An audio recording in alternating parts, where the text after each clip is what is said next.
sun is shining over the mile-high city. You're going to scare it away. I know. We have to be careful. Coors Field, the spot as the Rockies open up a rare 4-game weekend set against the Giants. That's right, a double dip tomorrow against the defending world champs. We'll have both games, a day-night doubleheader, 2 and 7 o'clock. But first things first, a little Friday night affair at Coors Field.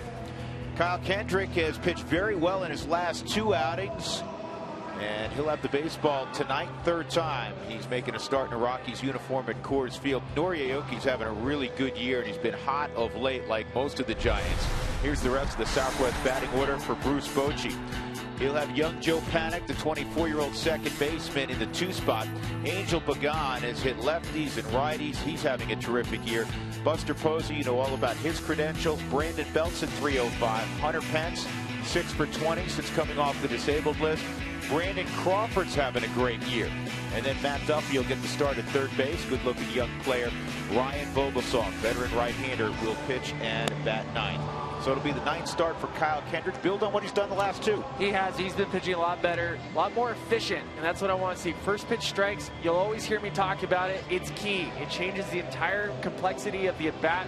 You get that first pitch strike, you get 2 more pitches to get the guy to 2 strikes, and that changes the whole deal. Let's take a look at what Kendrick utilizes. It's fastball cutter the majority of the time. Majority of the time, but since he's been struggling, he went away from the cutter, and now he's back to primarily sinker changeup. I know it's a lefty lineup. The lefty lineup, he got shelled when he pitched the cutter to the Diamondbacks, but I don't expect to see it so much against the Giants tonight. So we're set. Nori Aoki is in the batter's box. Of course, he was with the Kansas City Royals last year. Kind of strange. One World Series team to the other World Series team, and he takes strike 1. Well, Kendrick was listening. He got your memo. Yep, and I'm putting a little check mark right here. First pitch strike, check. Second pitch down low, 54 degrees, so it's absolutely balmy out. I mean, we were 39 degrees the other night. So no, we could take our jackets off. Well, not going there.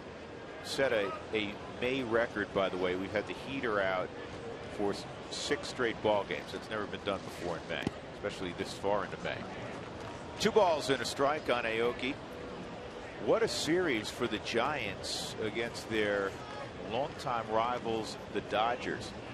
They swept the Dodgers, as I'm sure you're aware. They shut them out in all 3 ball games. That's incredible. And not only that, Bumgarner hit a homer off Clayton Kershaw. Are you kidding me? Well, Bumgarner's kind of had an extraordinary calendar year, hasn't he? Yeah, and you talk about a guy that they said, you know, he threw 250 innings pitched last year combined with the postseason. Hey, this guy's going to be tired. He's off to a really good start. Yeah, he's a horse. It's their second sweep of a team this year where they've produced 3 straight shutouts all in the month of May. The last time that happened was in 1969 in September when the Mets were going on that tremendous roll, the Miracle Mets of '69. I don't remember that. I actually do. It was a good team? It was a great team. That was my team growing up. I know 6 years old, run home every night. Doug Marino's giving the thumbs up for a 2. 2-2 on Aoki, leading off the ball game, and that's fouled back.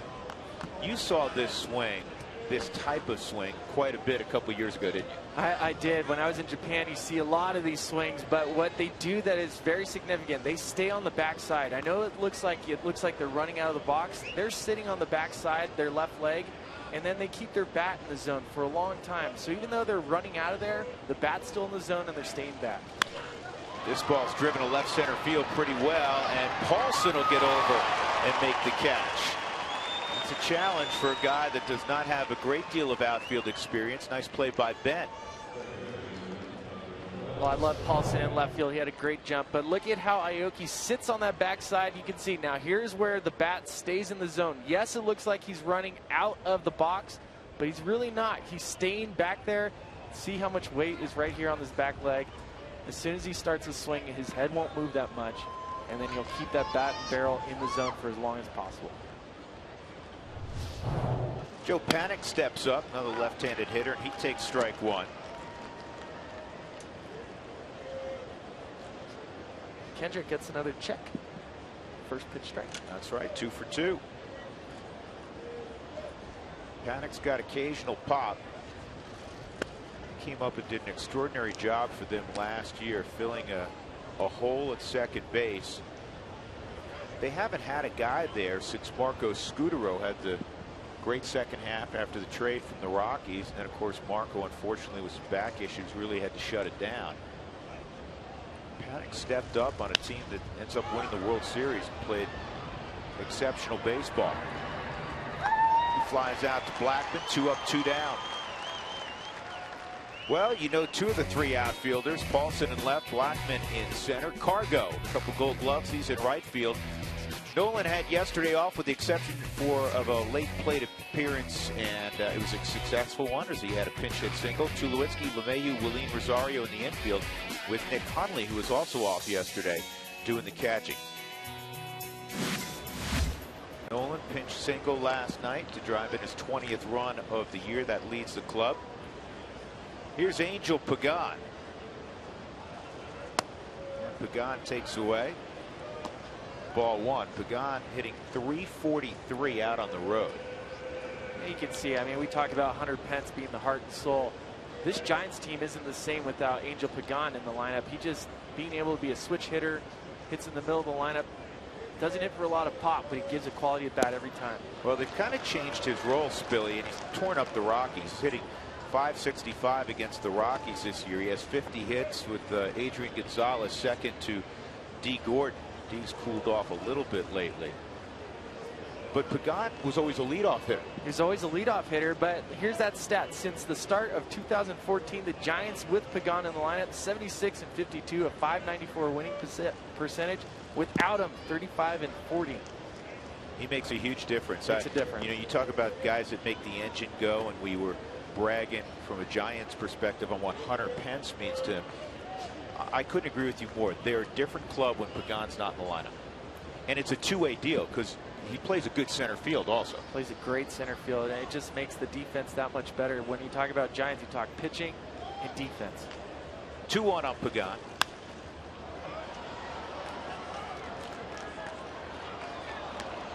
There's a lot of hair on this Giants team, huh? Pence, Crawford, Lincecum. Well, no, Lincecum got the haircut. Trimmed it up a little bit, but for me, it'll always. Bumgarner, Casey McGee has a ton on his face. Atfeld's got the big beard, doesn't he? Going. Yeah, they got a lot of. They don't spend a lot of money on razors in San Francisco. Most baseball clubs these days, unless you play for the Yankees, then you have to have a razor. 2-2.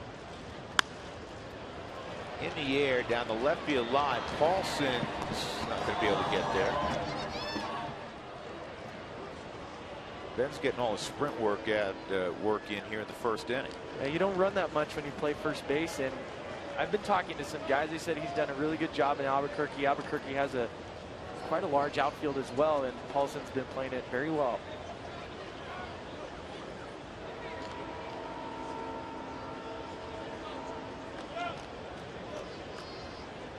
Said it many times, you know this to be true. If you play in the National League and you're coming off the bench, you better have versatility. You better be able to play some multiple positions and be comfortable hitting anywhere in the lineup.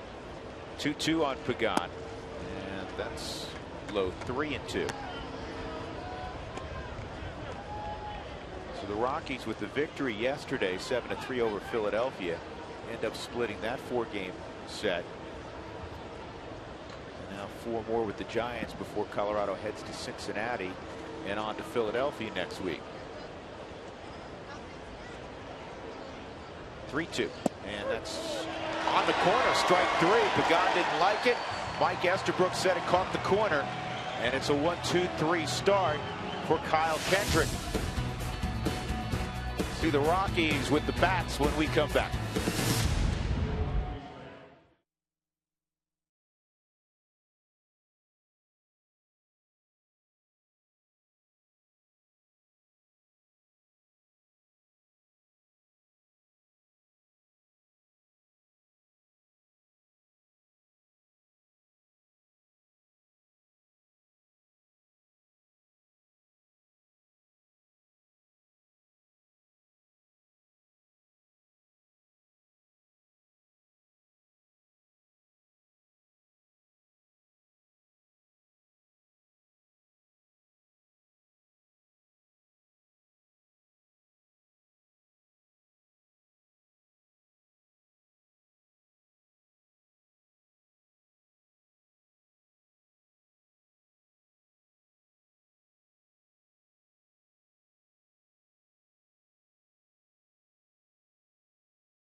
Rockies 4-1 so far this year against the San Francisco Giants. And Walt's lineup brought to you by Southwest Airlines.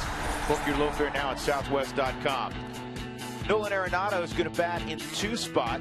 Cargo bat 3rd. Tulowitzki, Rosario, Ben Paulson, Nick Hundley, DJ LeMahieu hitting .320 among the league leaders. Kyle Kendrick will bat 9th. DJ with ridiculous numbers so far against the Giants' vaunted pitching staff. And 37-year-old Ryan Vogelsong out of that baseball mecca, Kutztown State in Pennsylvania on the mound. Where? Kutztown State. It's in PA. Vogelsong making his 7th start of the year. He's worked out of the bullpen a couple times. He's been good at home and not very good out on the road. And his history at Coors Field suggests the Rockies have the upper hand tonight. You think? The guy is 0-3 with a 13.50 ERA in his last 5 starts versus the Rocks. That's pulled hard. Panic slides, and he'll make the play. Well, the last time he was here was September 3rd last season, and it was a forgettable outing for him. He gave up 8 runs in 5 innings. 4 times he almost got whiplash. Well, he gave 8 home runs in 11 1/3 innings. That's awesome. Except we'd like to see Corey Dickerson back in the lineup. I know he's walking around in a boot. But Nolan's right here. He'll get him. Well, in the starting lineup, Spilly, you have 7 home runs on the Rockies' resume against Vogelsong. But one of the interesting things, it does not feature 2 guys you figure it would.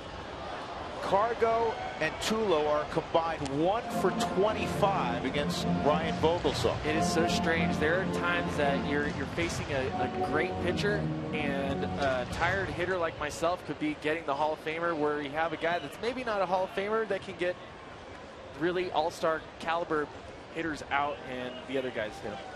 I don't get it. There's a curveball. He features that, and it's a 2-strike count on Arenado. Yeah, virtually everybody in the lineup has stellar numbers against Vogelsong. And then you go down to Cargo. He's 1 for 15. Tulo's 0 for 10. 0 for 10, yeah. Well, that's good. I'm glad you mentioned that. You should go 3 for 3 tonight. Yeah, that's why we throw it out there, because we generally have the reverse jinx going. Outside, 1 and 2. Walt felt like Nolan needed a day yesterday. He did pinch hit late. As we mentioned, drove in a run with a base hit. Hopefully that breather will get him going. Well, Nolan's not a guy that wants to take any days off. This ball scoped, and it goes off the glove of Matt Duffy. And Arenado reaches on the error by Matt Duffy.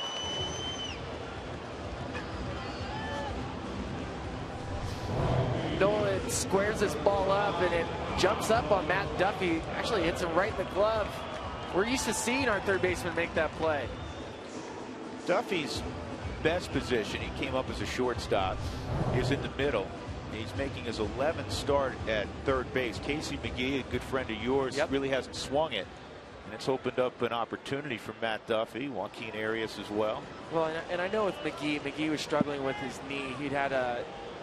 He wasn't quite sure if it was a bone bruise or if there's a micro fracture or anything in there, but I know it's prohibited him from playing and feeling really good on his backside. It's on the outside corner, a strike. Cargo 0 for 3 and a walk yesterday. I got 2 good numbers for you against Vogelsong. Hitters are hitting .347 when there's a runner on base, .224 if nobody's on base, and left-handed batters are hitting .323 this year. Outfield straight up, very deep for Cargo. Not surprisingly, that's inside, 1-1. Cargo scored a run in the ball game yesterday. It was his 500th career run. One of 90 players now that are active with 500 or more runs scored. And all but 31 have come with the Rockies. Hard to remember, but he began his big league career with Oakland.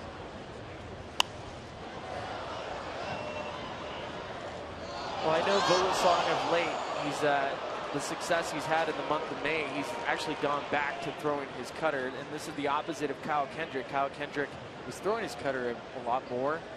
Vogelsong's going to throwing his cutter more now, so especially against a hitter like Carlos Gonzalez, the cutter's going to be the pitcher that he's going to want to be able to throw under Carlos' hands.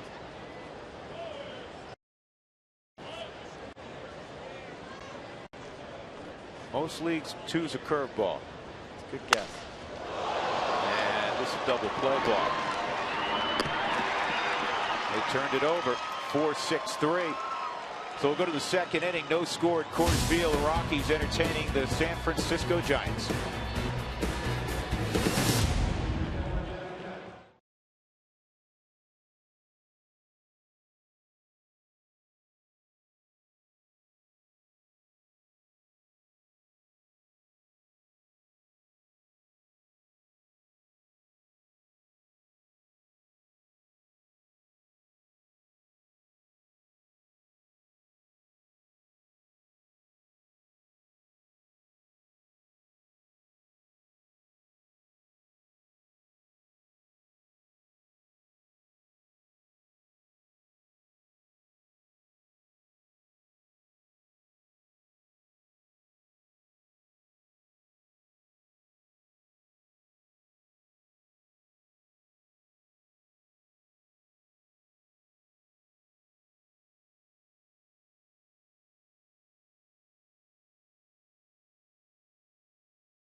Up here at Root Sports a little bit over the weekend because Jenny's attending her 34th wedding, including her own in the last 2 years. So we've taken Jeff Hewson and we've made him intrepid reporter. Huey, how are you? I'm doing well, Drew. I'm out here. I'm kind of manning the post out here in center field. Remember, it's hashtag Fan Friday. So if you have a question, I brought my glove. I've got a bat out here. If you need something, we already did a demonstration during the pregame show. Go ahead and ask it on hashtag Fan Friday. Hey, and Spilly, 2 things now. Number 1, welcome to the club because this is your first official game. So good job. Don't mess it up. The second thing is if Drew hogs the heater, just move it back over towards your way because he has a tendency to do that. Well, I love it. Well, actually, what Huey does a lot, because I'm being very nice, I have it an oscillate right now. Huey, like mid-game, all of a sudden my feet will be getting cold, and I'll realize that he's taking it off oscillate, and it's just directional now at his legs. Well, that's a veteran move. Good job. I'm going to use that, Huey. Good, Spilly, because you have to do that with Drew. You just have to say, this is mine. By the way, it's Boys Friday. That's right. Or hashtag Fan Friday, however you want to say it. Root Boys Friday. It's all boys today. All right, Huey, we'll touch base with you in a few. Buster Posey at the plate. 1-1 count. And that's a line drive right at DJ. That's about the only way the Rockies at Coors Field get Buster Posey out. Yeah, the guy's hitting 400 at Coors Field and over 125 at bats. He's going to be lining out. And that'll bring up Brandon Belt.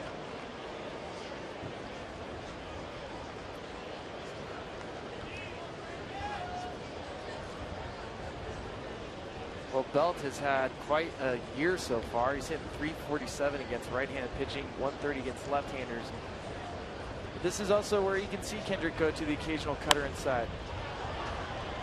Well, it works with how the Rockies are aligning themselves in the infield defensively. Yeah, you get the shift on the whole right side of the infield. What's always strange, and people always ask me too, why doesn't the outfield shift with the infield? Well, typically whenever a ball's hit in the air, the ball is going to go to the normal shift, but ground balls by left-handed pull hitters are typically to the right side.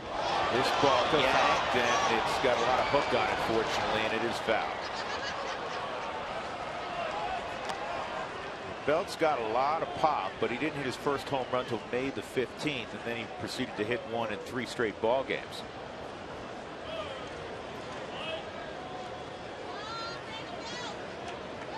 And to your point, when he hits the ball to the outfield, he's going to go where it goes.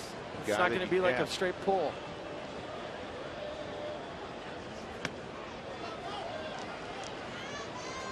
Out of the University of Texas.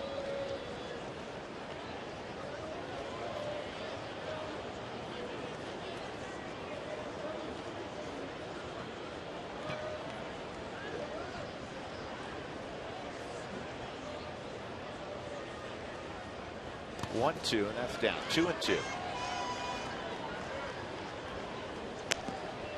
too many kids grew up in that state that don't aspire to play for the Longhorns. There are, you do have the Aggie contingent. Yeah, now you have the Aggies, and now you have TCU. Horned Frogs are coming, playing a lot better, big time. And you know, if we talk baseball, Rice has had a terrific program for a long time. Lance Berkman, the big Puma. The big Puma.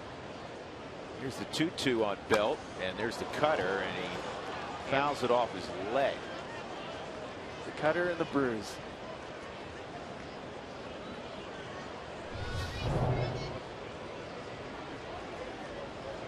Oh, that's a bad spot to get hit. That is a bad spot. And you can see it, using the cutter to keep him honest. Kendrick likes the sinker, change up.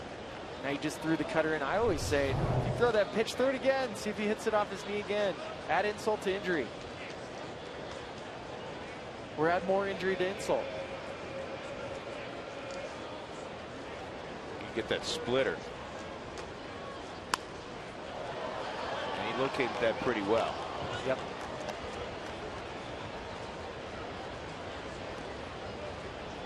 But what I like about the Giants, and all of their batters do it, they will battle with 2 strikes. They are not very quick outs. When they get to 2 strikes, they will fight. They will foul off a lot of pitches. We saw with Aoki to lead off the game, and Belt's doing this right now. Well, they're hitting .205 with 2 strikes. And you say, .205, that's not very good. Well, with 2 strikes, that's outstanding. It is outstanding. They're the 3rd highest. That is the 3rd highest batting average in baseball right now with 2 strikes. Last year, the Rockies were one of the best in baseball. Second, they hit 193 with 2 strikes. This year they're down to 157, which is 24. So that's an area the Rockies have to pick things up. There's some room for improvement in that one. 3-2 on Belt with Hunter Pence on deck. Giants again have won 6 consecutive games. Just a game and a half behind the Dodgers now after that sweep. Sinker away. There's times right now, Drew, that I'm curious because of how much teams are shifting. If the pitchers recognize what to pitch in these certain situations, especially when the at-bats go long. When you're looking at a 9-pitch at-bat, you may not want to be throwing something under his hands. You want to go to the changeup away, but that would go right against the shift. Another 3-2 and another foul ball. So my argument would be for the infielders to go back to their normal positions when they get to 2 strikes. And we've seen teams shift in the middle of an at-bat. The Rockies have done it. In other words, sometimes when it gets to 2 strikes, they'll say, okay, now we're going to put the shift on. The data tells us they're more of a pull hitter, you know, later in the count. Next pitch will be number 11.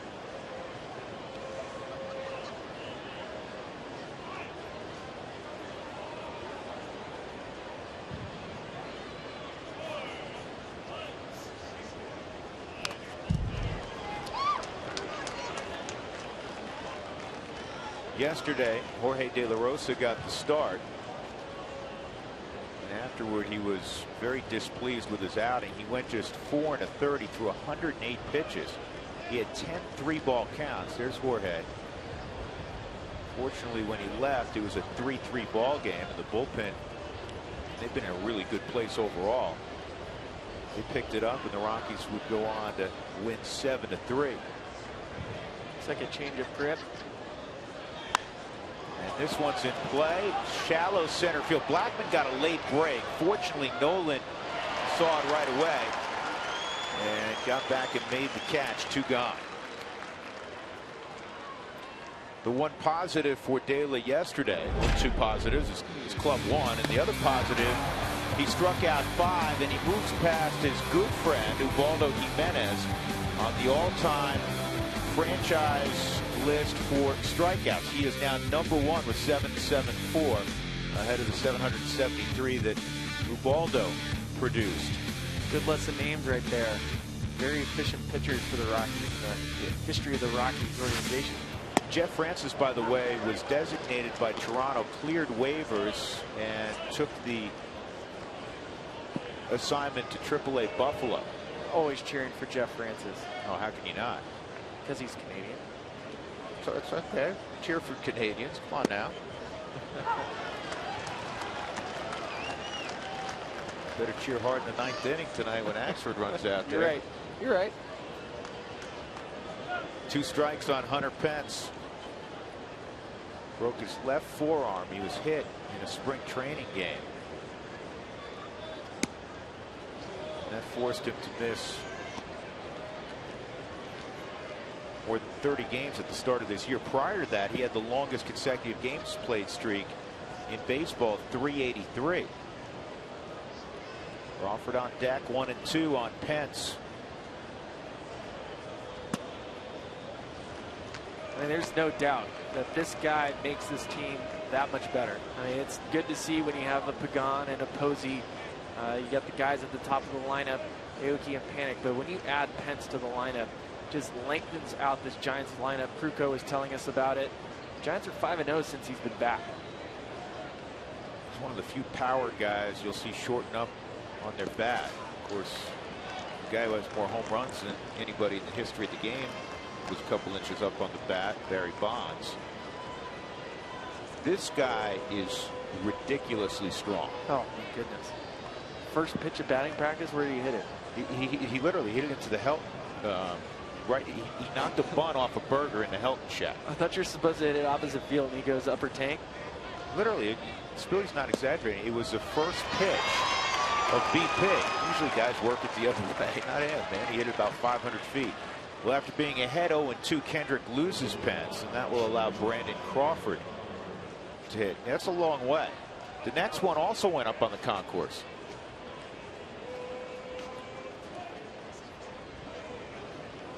Well, and here's a guy, Brandon Crawford, who's really started to put it together at the major league level. We've always talked about his defense. He's as good of a defender as there is in baseball, but this year he's starting to put the ball in play a lot more. His line drive percentage is up. Swinging at more pitches within the strike zone.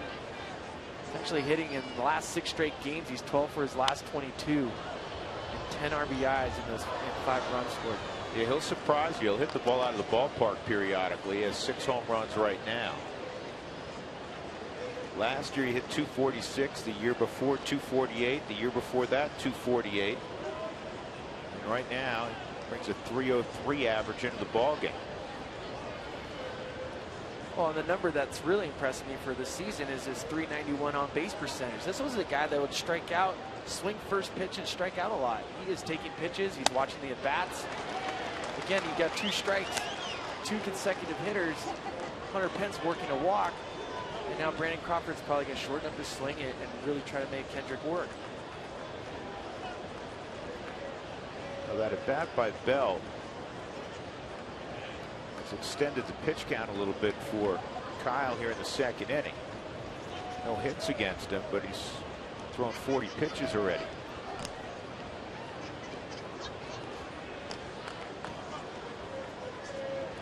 Pence will run. He's yet to steal a base since his return.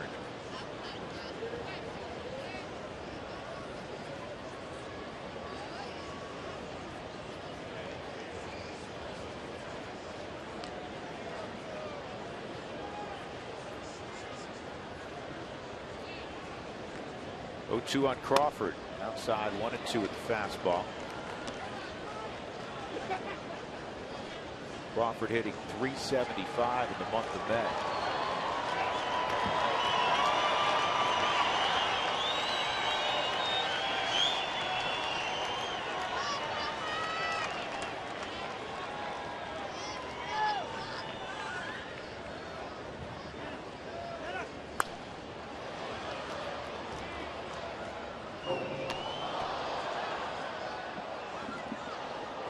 taking these team at bats right here. They are wearing down Kyle Kendrick. Second inning, he got 42 pitches. Haven't even gone through the lineup yet. Trying to get those quick outs like Buster Posey made. Even if they're allowed out, you're fine with a 1 or 2 pitch at bat.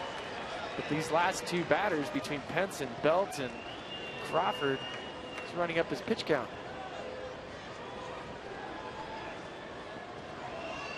1-2, and it's 2-2. Well, Kendrick's a contact pitcher, and he has enough movement tonight where he's inducing a lot of swings. Yes. But they're not putting them in play. They're fouling them off. Just fouling him off. Sometimes, you know, the pitcher wants to yell at the hitter, hey, where do you want it? Just put it in play.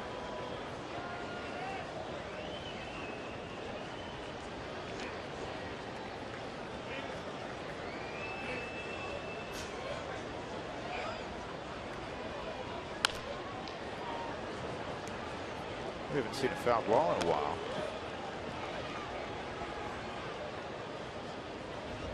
Might have to get a new ball bag out of the humidor. Have Tim Lincecum go grab it for us.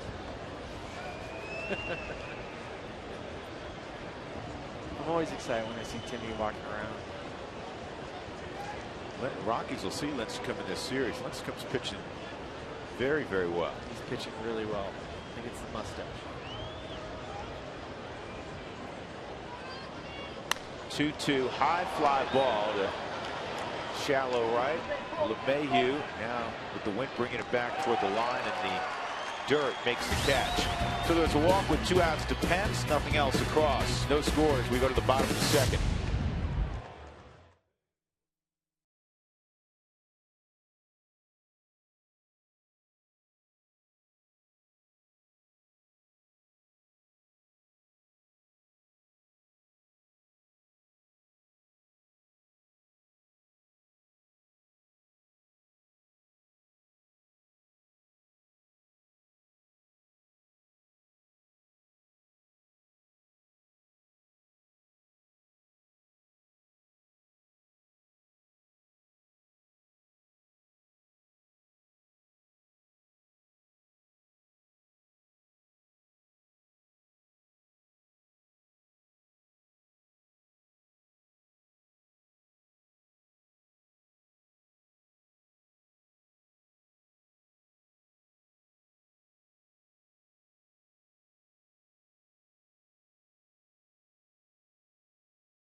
It's time now for the big hits presented by Mako. Turn the car you drive into the car you love.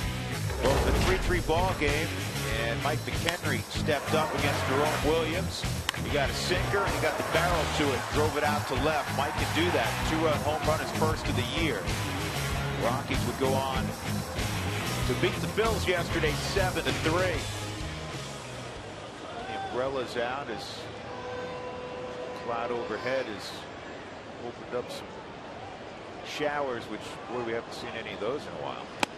Tulowitzki foul tip, 0-1. Tulo 0 for 10 against Ryan Vogelsong. Tulo's had a rough stretch of late. He's hitting .216 in his last 10 games. Only 5 RBIs. Un-Tulo-like in the month of May. Well, you know, at some point he's going to go on one of those Tulo tears. Last year, at this point, through 36 ball games, he had 11 home runs. He was hitting over 400. Had over 30 RBIs right now, a couple home runs, 15 RBIs. He averaged at 275. So know some damage is coming. There's a slow curveball for a strike. Troy looking at home plate umpire Mike Estabrook and saying, didn't think that was in there. Estabrook, his second year as a full-time big league umpire. He worked almost 700 games, as you look at the crew, as a fill-in umpire. And Tulo goes down swinging. One out. Willeen Rosario coming up. Let's check in again with Huey. Drew, we have our first Fan Friday, hashtag Fan Friday question today. Eric wants to know, he noticed that Buster Posey, when he sets up, he'll glance up at the hitter. He'll look at him. He wants to know, what's he doing that for? Well, for Buster, he's checking his feet, but then he'll look up at the eyes to make sure that that hitter is not glancing back kind of peripherally, looking out of the corner of his eye to see where the catcher's set up. That would help tell him or tip him off as far as where that pitch is going to be, maybe, or what type of pitch it is. I don't know if Willeen did that on purpose, Huey, but that is one of those old tricks that you guys like to do as hitters.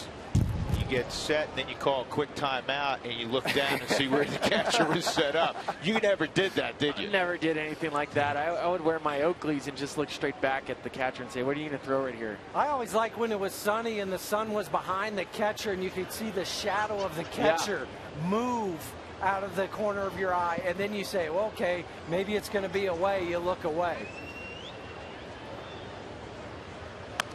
And Baby Bull was trying to get out of the way. Instead, he grounds out to Brandon Belt. There's two gone very quickly.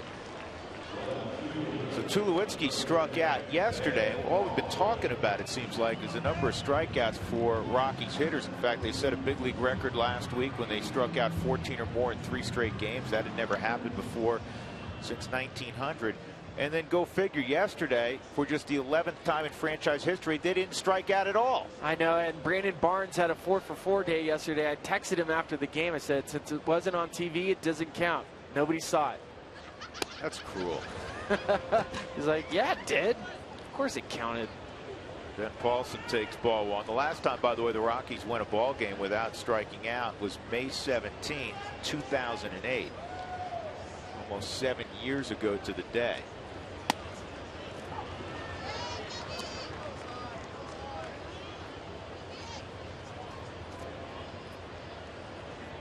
Ball and a strike on Ben.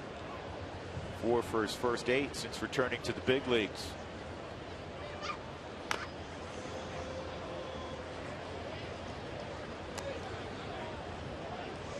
Paulson, with a .256 average at Albuquerque this year, hit a few home runs. One of the home runs came against Noah Syndergaard, who's pitching tonight for the Mets. Yeah, Thor.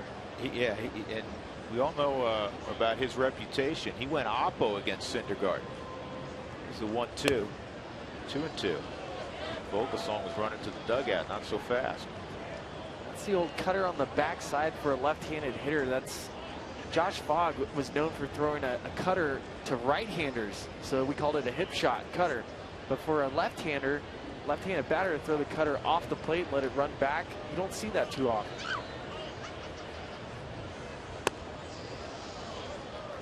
Try to do it again there. It's 3-2.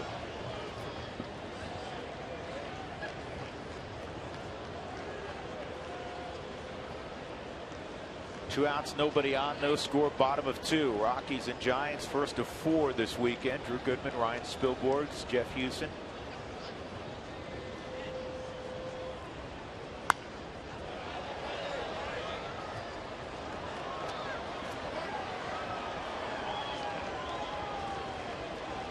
I like this at bat. Paulson's always taking a professional at bat at the big league level. At times, I think we get enamored by stats in AAA. You look at it, well, he's not hitting 400 in AAA. He's not ready for the big leagues. This guy's a professional hitter. I don't care if it said he hit .256 in Albuquerque. I like this guy at bat. Some guys, Spilly, are better when they get here than perhaps they were in the minor leagues. And the greatest example for me, Matt Holliday, is Matt Holliday, a good friend of yours. Matt's having an extraordinary year right now with St. Louis, but Matt never put up big numbers in the minor leagues. You know what? It's something about when the lights are on and you're in the big leagues and the strike zone's a little bit smaller and you know that the pitcher's going to challenge you, you do better. Good at bat from Paulson. And he'll go down to first with 2 outs. That'll allow Nick Hundley to hit. With every challenge called, the Subaru Eyesight Review will determine the outcome. Love, it's what makes a Subaru a Subaru.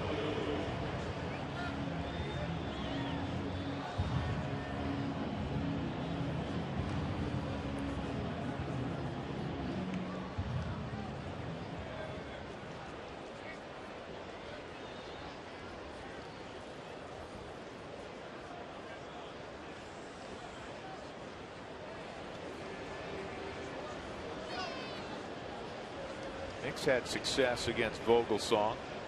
2 for 5 with a home run.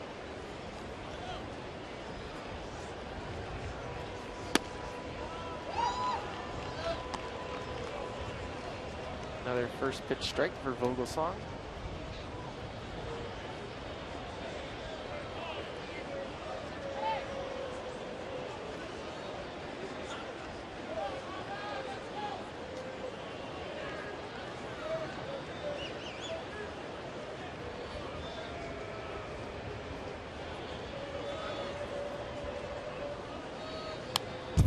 Swing by Hundley, 2-strike count.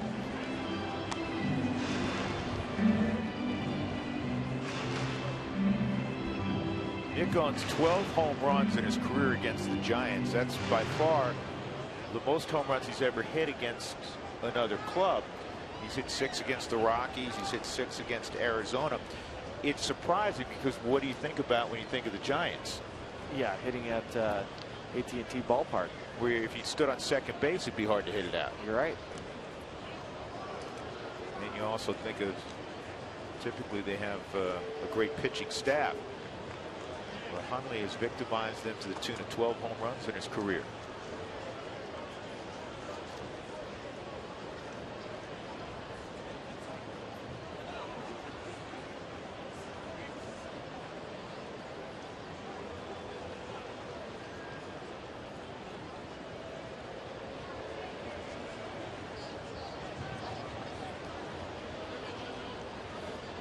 Vogelsong making Rafael Betancourt look like Speedy Gonzalez right now.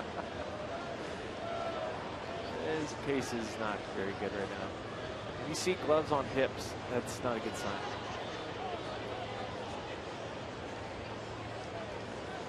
Love that move. It's the best. I think that's generally born out of I'm indecisive as to what I want to throw. Yeah, let me think of another pitch. I'm not sure I want to throw the changeup right here.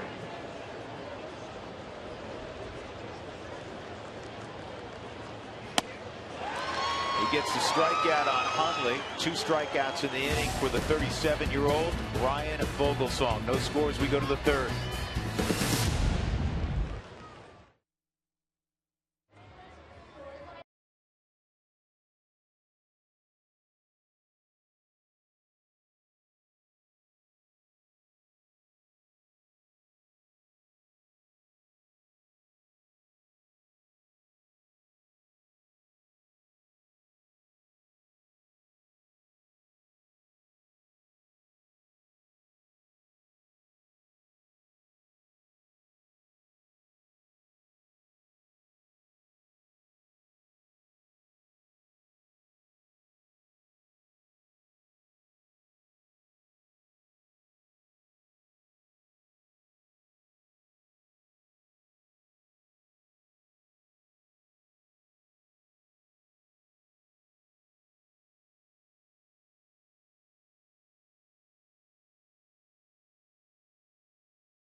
Sports Jeff Hughes. You know what today is around Major League Baseball?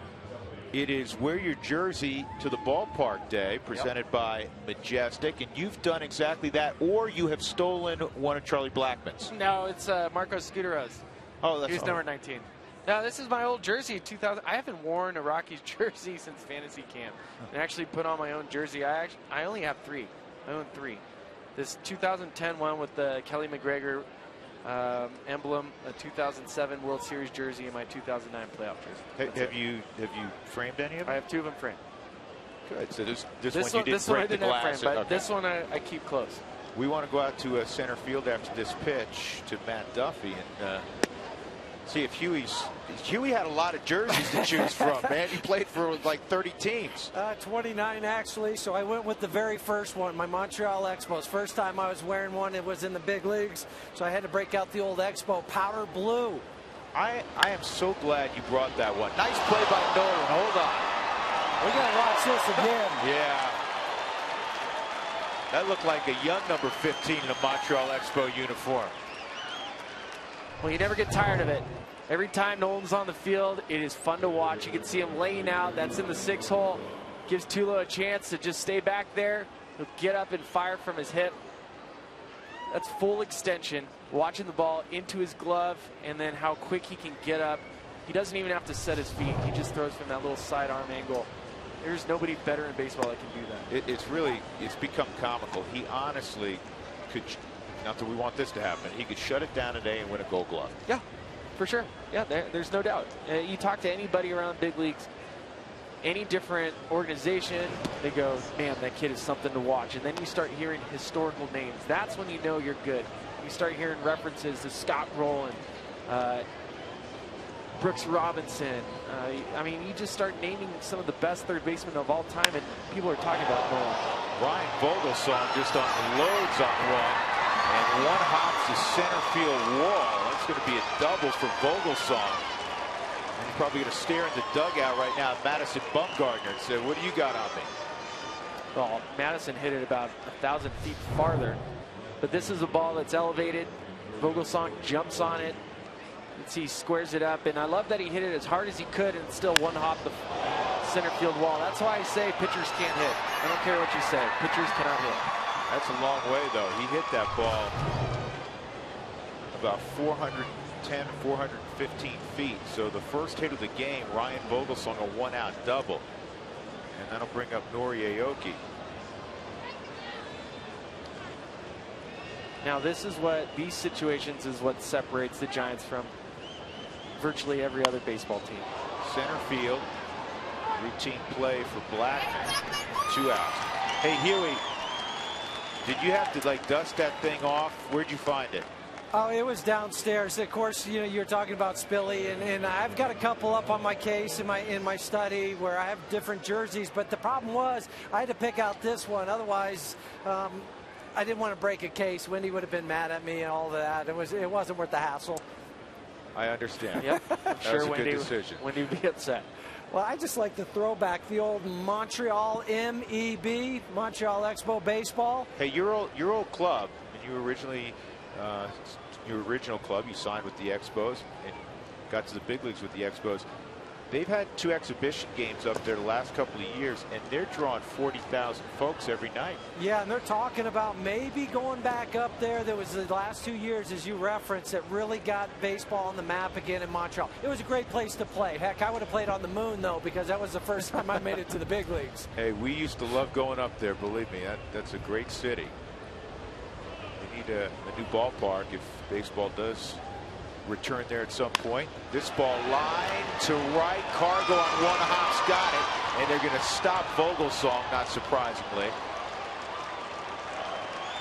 Roberto Kelly, third base coach, said it would be close, but I'm not sending my pitcher to no, he's have going a to collision with Nick Conley. He would get thrown out at home. Again, this ball is elevated up over the strike zone. It was a cutter that didn't get much of the plate inside. The Cargo's sitting behind the baseball, so he can make a good quality throw. You know Vogelsong, you have a pitcher running.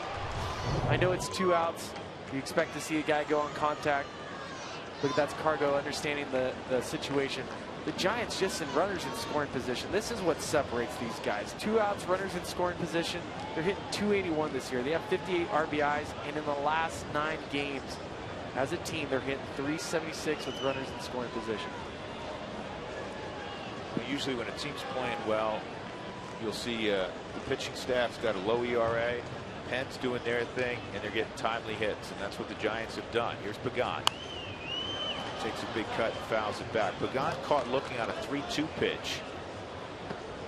Sinker at the knees on the inside corner to end the first inning.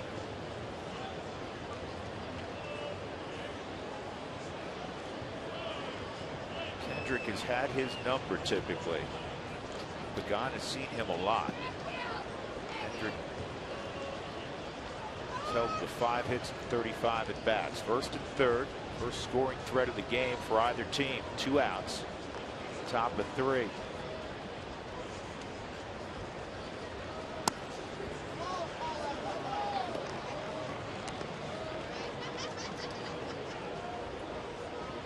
Well, and Kendrick, so far lefties are hitting .309 of it off of him. That's why I think he's been going to his cutter. He's trying to figure out an out pitch on the lefties.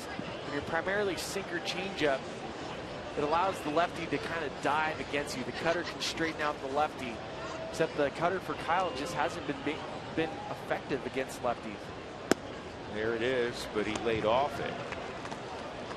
That'll work like a chainsaw if you swing at it. It's the buzzsaw, yeah. If you have a good cutter and you can throw it in under the lefty's hands, if it looks like a strike, it's a lot of ground balls to the second baseman and the first baseman. If not, if you leave it out over the middle like he left that one out to Panic, that's a base hit.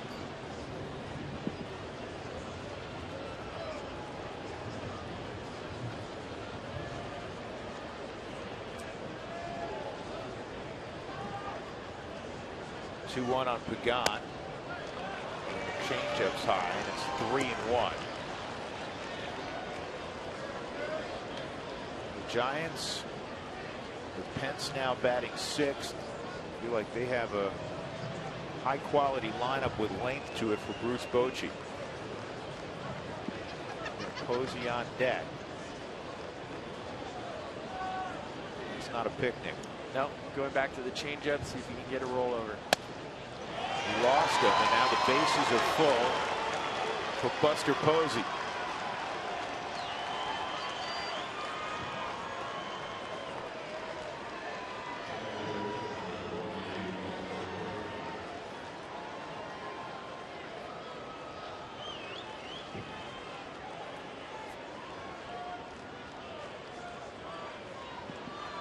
Two walks allowed by Kyle. Posey lined DJ his first time up. LeMahieu's swung around within about 15 feet of the middle of the diamond. Well, the Giants this year are hitting .219 with the bases loaded, and Buster Posey has been 0 for 2. See him continue to do that. Things about Buster Posey, you don't get him to chase much. No. He's a tremendous hitter who knows the strike zone. 2-0.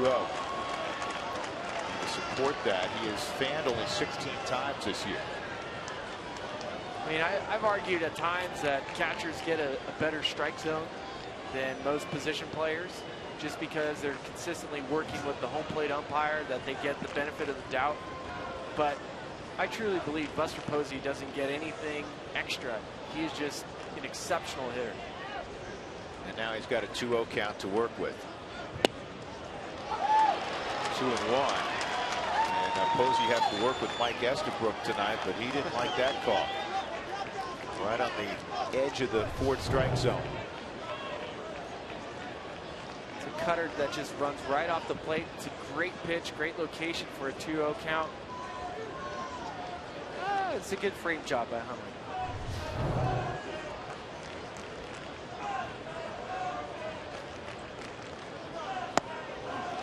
And now it's 3-1.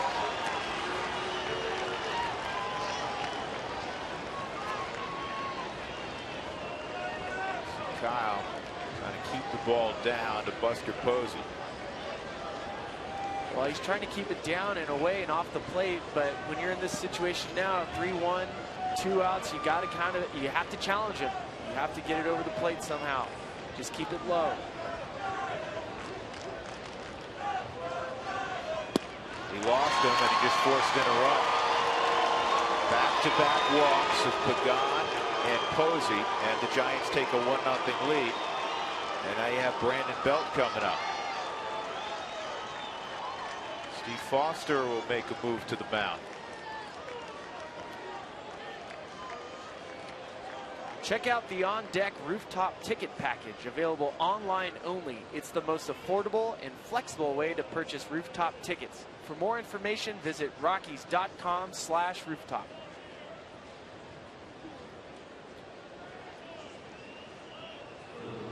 The one thing that has stood out above all others with the struggles of the rotation this year has been the number of walks.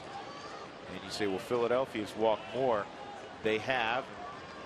Until recently, they hadn't played very good baseball, and they've also played more games than the Rockies. And most of those walks that you see on that list are the responsibility of the starting rotation. Kendrick's normally a big-time strike thrower, but he's now walked 3 in this game. Strike 1 on Bell. And it always rests on the very first pitch of the at-bat. The first pitch strike. When you get the hitter into an 0-1 count, the batting average for that hitter drops to 230. If you throw a first pitch ball, the major league average is 270 with a higher on-base percentage, higher slugging. That's how important that pitch is. Bell with a 1-1 count. Bell had a so-so April, 235 average, but he's picked it up in May big time. He's hitting 358 in May. This is one of those deals. You know, Vogelsong's throwing the ball fairly well early. Got the bases loaded. You gave up 1. Keep it at 1.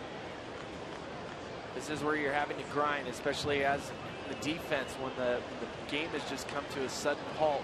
Trying to stay active, you can see the guys have their hands on their knees. It's starting to get cold. The pace is slowed down. You're trying to stay aggressive so you can still make a great play to get out of this inning.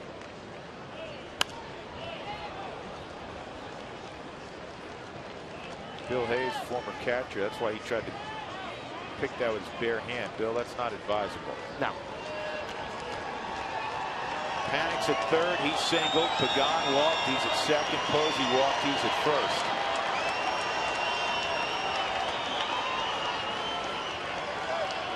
We've talked about the infielders getting on their heels when there's been a lengthy inning.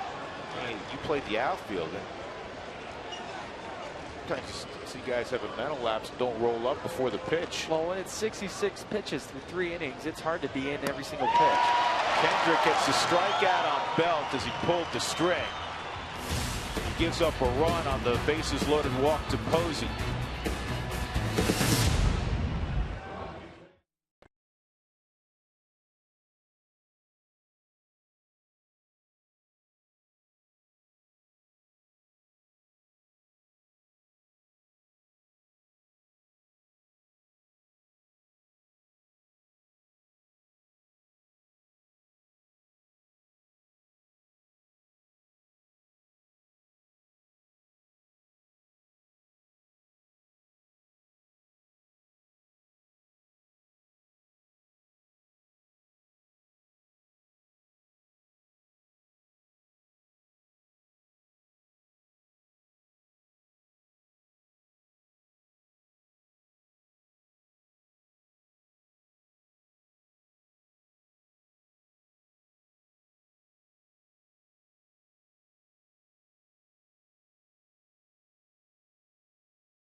On Root Sports is brought to you by your hometown Toyota stores, Let's Go Places, and by Southwest Airlines. Book your low fare now at southwest.com.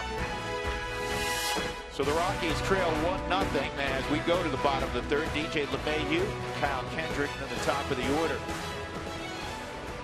Rockies looking for their first knock. They've had 2 base runners. Arenado reached on an error by Matt Duffy in the first, erased on a 4-6-3 double play off the bat of Carlos Gonzalez. Last inning with 2 outs, Ben Paulson walked on a 3-2 pitch, but Nick Hundley struck out behind him. DJ 11 for 18 against Giant pitching this year. And here's the 1-0. And that's topped up the middle. Panic on the move will throw out DJ by a couple of strides. One gone. Kendrick coming up. We go to center field again and check in with Jeff Houston. Jeff?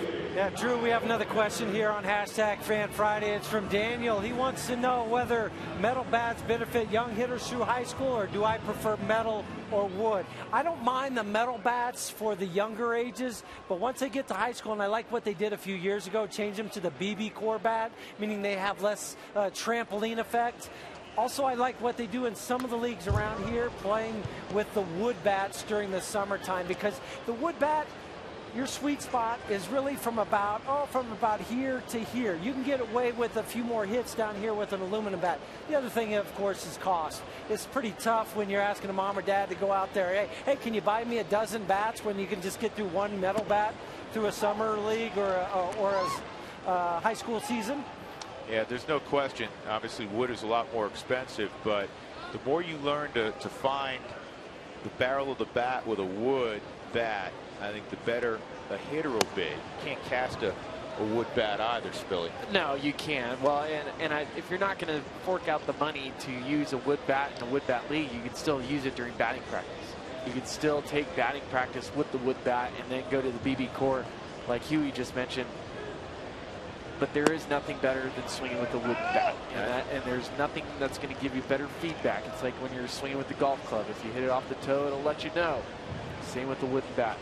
I think that's the best advice going for hitters once they even once they get beyond 10 years old.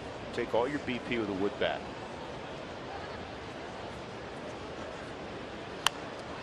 Hendrick pulls that foul. Who wants tacos? When the Rockies score 7 or more, go to participating Colorado Taco Bell locations the next day. Do it between 4 and 6 to get your Rockies taco special. Lip Moss at Taco Bell. I hope you took advantage of that today. Spilly actually did on his way to the ballpark. Yeah, I had tacos before I had tacos. Doubled up. Vogelsong with his 4th strikeout. When you think of Vogelsong, you don't think of a big strikeout guy. No, you don't, but like I mentioned earlier today, I started looking at some of the game logs and when did it change for Vogelsong this year, and he really started using his cutter more. He started using it beginning of May, started going at 21% of the time, was using the cutter earlier in the season when he was struggling. It was about 15% of the time. So even though it doesn't seem like a big jump, his better start was last week. He went up to 25%. It's mixing it in. And sometimes you can think, well, is it throwing just to lefties or is it a lefty lineup? No, he's using it for both righties and lefties. So he held the Rockies without a hit the first time through, and he gets strike 1 on Blackman. Charlie ball pretty sharply his first time up. Joe Panic made a nice play in the hole. Just throw him out. Here's the 0-1.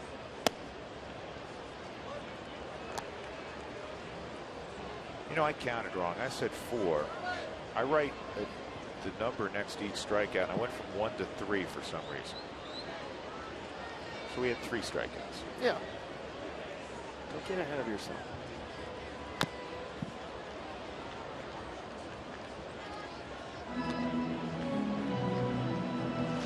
One and 2 on Blackman.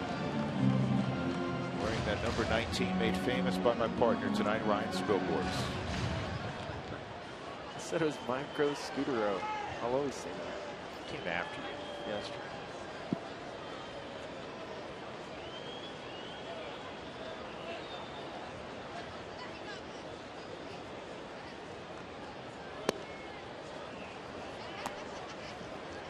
Well, you have a good sense of humor. Marco had real dry wit, good sense of humor. Yes, he was a funny guy, and I always remember talking to him at second base. He'd always say, "What up, dog?" He'd say, "Nice swing," if I jammed myself or something like that. It was very dry sense of humor. 2-2 on Blackman.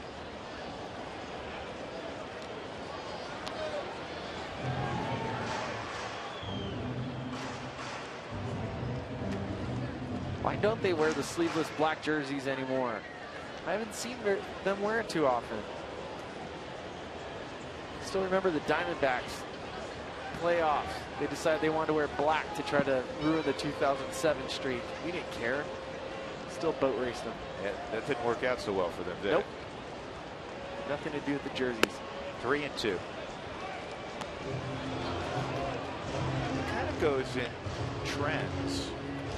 In that, remember for a while the purple jerseys. Purple was sweet, yeah. The purple was hot. It was hot, but then it was out of play for a long time. Then it went out of play, yeah. 2007 was the sleeveless black. 2009 the purple people eaters.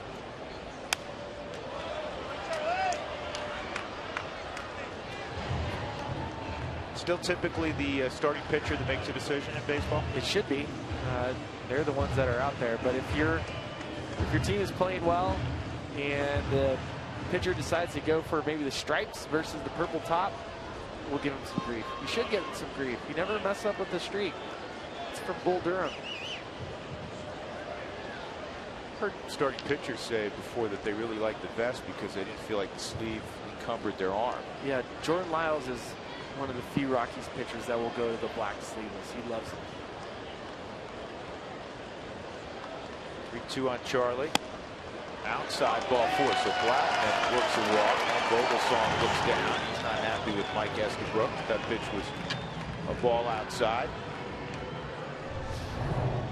You can see he's going for that cutter off the plate. He's been liking that pitch. Buster Posey liked it. Buster Posey really liked it, but it's just off the plate, just a hair.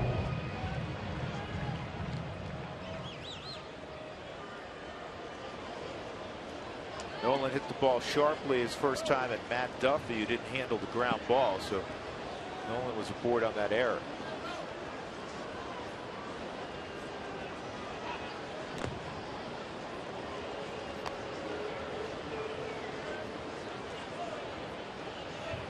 Vogelsong isn't the fastest to home plate.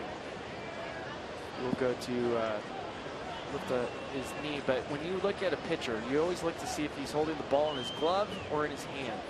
There goes Charlie, and Buster gets a good ball to throw on, but Blackman got such a great jump. He comes up with his 7th stolen base. Well, it's a perfect situation to try to steal a base. Vogelsong's not the fastest to the plate. And when I mentioned that you're looking when the pitcher's in the stretch, is he holding the ball in his hand or in his glove? If he's holding that ball in his glove, he can take an extra step. You may be able to look in and see the catcher's sign, see if there's a curveball, if there's an off-speed pitch. If the ball's in the pitcher's hand, he may be able to do a quick slide step, pick over there. So with Charlie, notices the ball's in the pitcher's glove, he can get an extra step, and he got a great jump. Pulled foul. Well, for the Rockies, that's only their 16th stolen base of the year in 29 attempts, which is not a good ratio.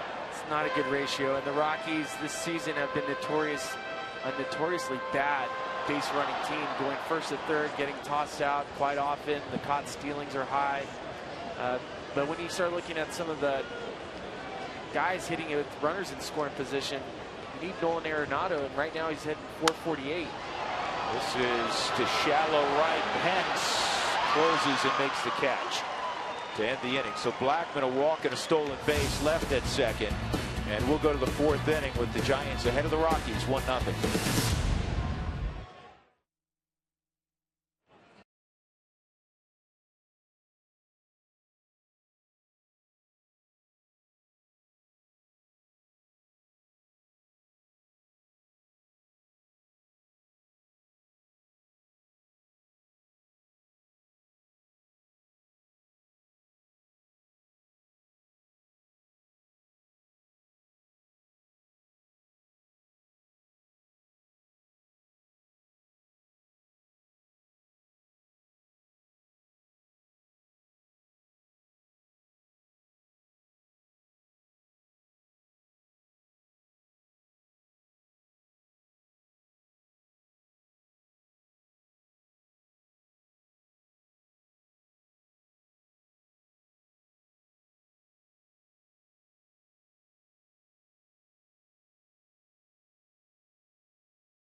with the bases loaded against Kyle Kendrick. So it's a 1-0 Giants.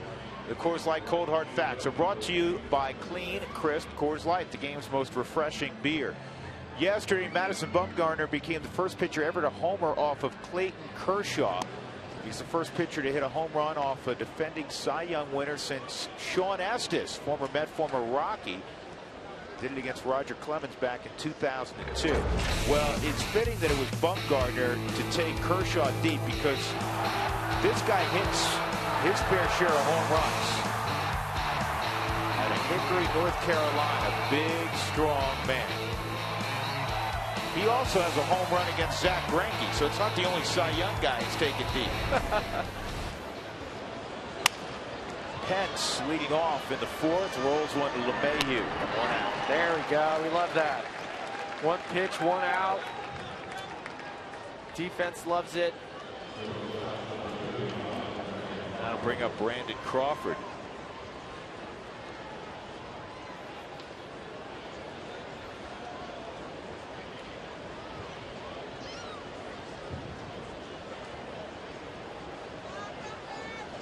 Rockies have had Crawford's number. He's just won for his last 19 against Colorado pitching.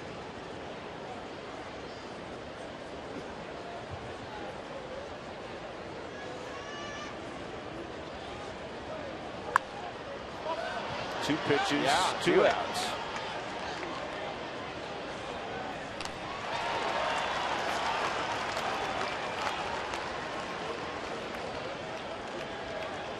That'll bring up Matt Duffy.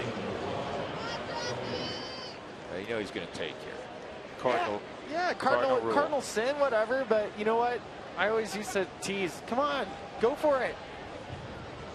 Don't be scared. You scared? That's what hopefully Nick Hundley's telling him right now. Go for it. Swing. Who is the most talkative catcher in your time in the big leagues? There's one guy named Steve Holmes who he was with the Giants, didn't make much of a major league career, but the one that is still playing is Miguel Montero. He is chatterbox back there.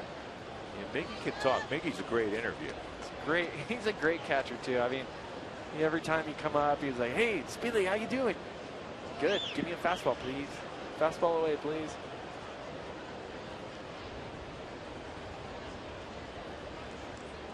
He would respond to ask how you were doing, not what you desire. Yeah, exactly. Well, Torey Alba is still my favorite at bat of all time. He's in San Diego. I'm like, "Torey, you gonna give me a fastball?" He goes, "Right here, my dog." Change up.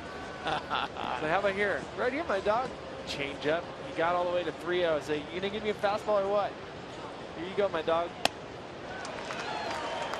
I assume the 3-0 was a fastball. It is a ball 4. 1 ball, 2 strikes on Matt Duffy.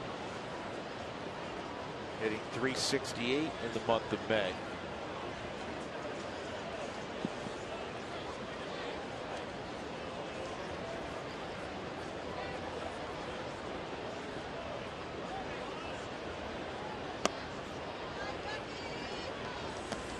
Look like the splitter, 2-2.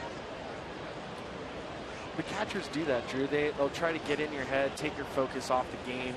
A lot of times you shush them. Say, "Be quiet, please."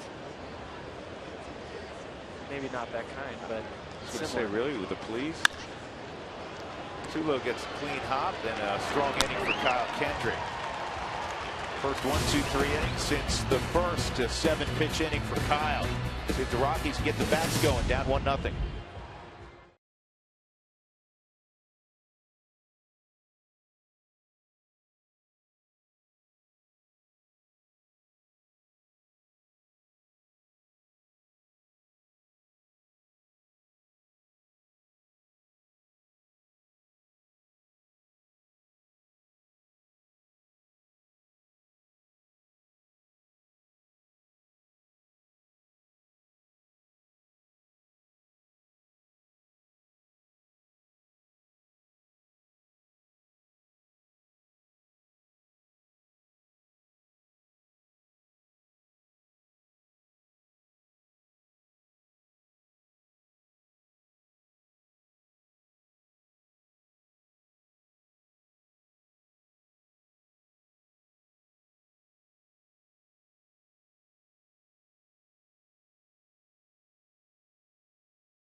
come to the plate for the second time today. We'll get to another question here on hashtag Fan Friday, and it comes from Bill Ferry. Bill wants to know, how many bats does the average player go through in a season?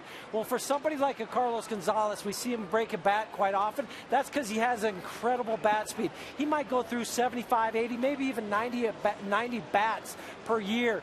Somebody else like myself, who wasn't an everyday player, maybe 3 dozen up to 4 dozen bats. And the other interesting thing is, most players won't use their game bats during BP. They'll have a separate bat that they'll take during batting practice. During the game, they break that gamer out, and so you break it. You better have another one ready. All right, Huey, Cargo takes a strike. 90 bats, I think that's a little low. I think Cargo's broken way more than 90. I've seen him break 1,000 bats. He's one of those guys we've seen break a bat and hit it over the wall, too. Yeah. Well, Huey mentioned sometimes guys won't use their gamers for batting practice, and that all depends if the guy's using maple or ash. And the difference is maple won't splinter, so over the course of a year, you could use one bat, which is a maple bat, and it'll last through batting practice throughout the course of the season, whereas ash will eventually start to splinter and start to fray. But I personally love to use my maple bats in batting practice and the game. Hey, remember that year that the Kadire, he used the same bat all year long during batting practice? I remember that because I've seen guys, and obviously you guys have seen this, that'll have a two-tone bat or a bat that has varnish on it, and they'll use the same bat, and they'll wear out that one spot right on the barrel from BP, which is pretty neat to It does look see. cool. Yeah. Looks cool. Seth Smith had a great one. 3-1 called the strike. Cargo is getting ready to take off the shin guard. That looked a little low. Starting to go both ways. You can see Posey does a good job sticking that pitch. That's at the bottom of the strike zone. Cargo doesn't like it, but it just means he's going to get a pitch to hit right here.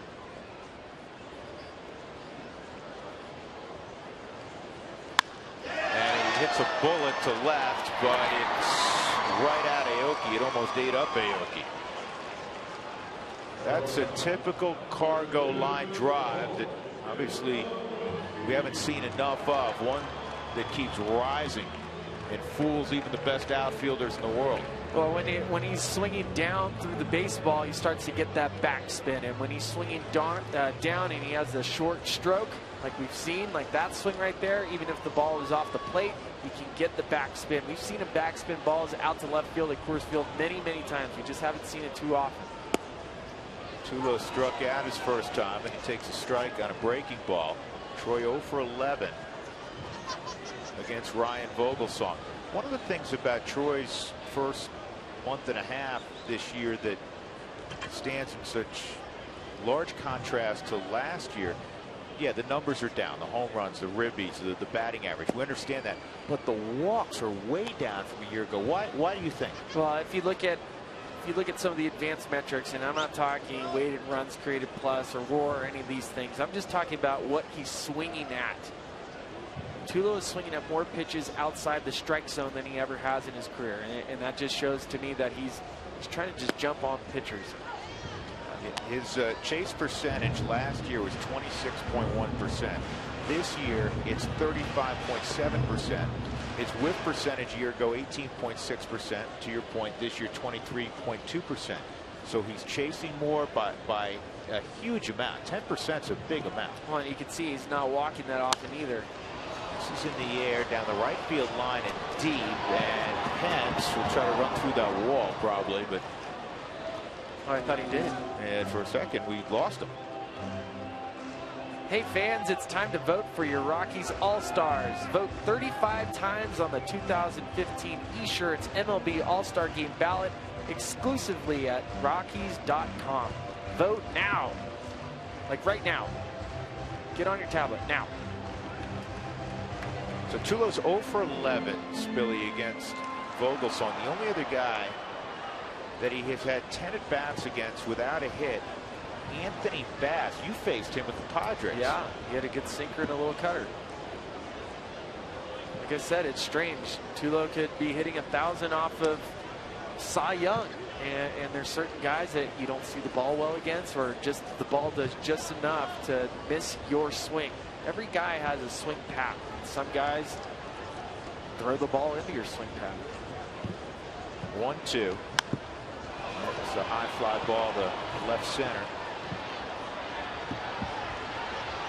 Boy, the wind is really blowing now. You can see how Aoki thought he was underneath it a couple of times before coming in even further. So there's 2 outs, and that'll bring up Rosario.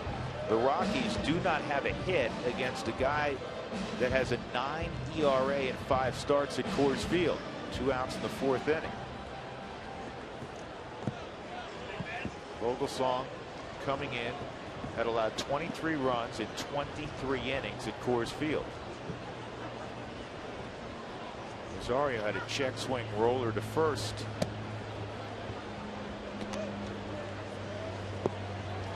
Well, and you would think that Vogelsong, based on his history here, that he would just be getting pounded right now. And like we keep talking about, right now he's using his repertoire. He's using the cutter a lot more. He's going to the sinker. He's locating, and he's throwing a changeup. Willeen had a healthy hack there, 1-1. Willeen's taken him deep 3 times. Well, he's never liked a pitcher, Vogelsong. 9 ERA at Coors Field, the 1.83 whip. Not typical of a San Francisco starter when you think about that. Rain starting to fall again.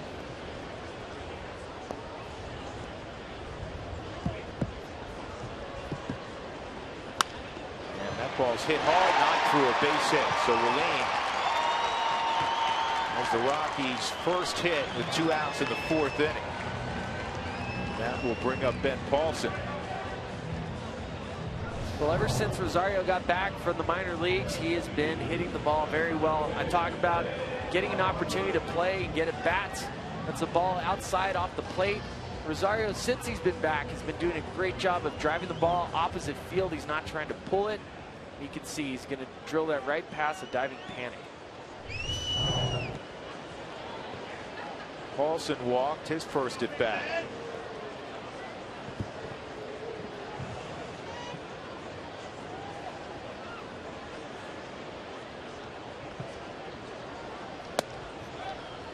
Those folks that have made it out to the ballpark this week and tonight, hardy folks, because this has been the strangest weather I've ever seen in 30 years in Colorado. And I don't know anybody who would argue.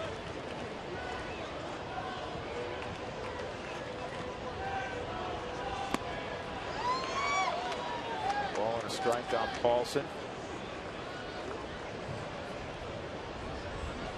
You know the saying, happy wife, happy life? Sure do. Well, my wife is only happy when the sun's out. So how do you think my life has been for the last 2 weeks? Seriously.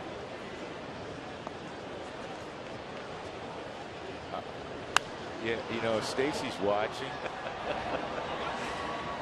I know. It didn't help, that comment. Something tells me. You know, I like to rib. I love to rib the people that are closest to me, and she's the closest, so I love to rib her if she's watching. Come across bad, but.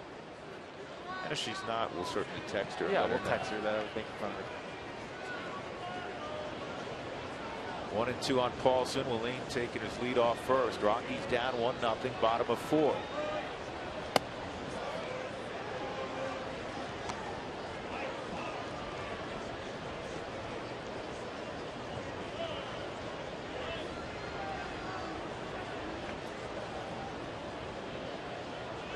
Like you, Vogelsong pitched in the Far East. You didn't pitch in the Far East, you played in the Far East. Played in the Far, I mean, a lot of guys get reestablished in the Far East. Colby Lewis is another pitcher that comes to mind that came back from Japan. Vogelsong is another one. Stayed off that 3-2. There's a Rocky that went to Japan when he was a lot younger. Rafael Bencourt. That's right. Some of his mechanics he credits to learning in the Far East, and part of it was the shorter arm swing. Creates a little bit more deception. I know with Vogelsong and hearing his story from other guys that are back there, he really just learned how to command both sides of the plate.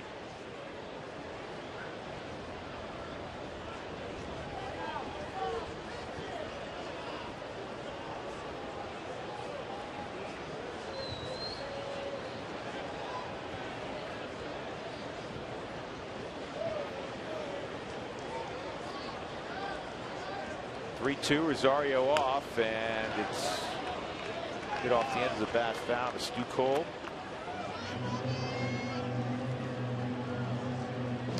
And this is 2 bats for Paulson where he has been working the counts. He earned the walk his very first at bat. This at bat he's going deep in the count again. He's making Vogelsong pitch. He is a young batter with a very professional approach.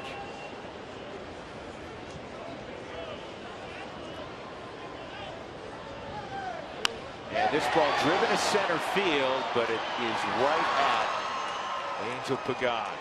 So the Rockies hit a couple balls hard in the inning. Rosario got the first hit of the night.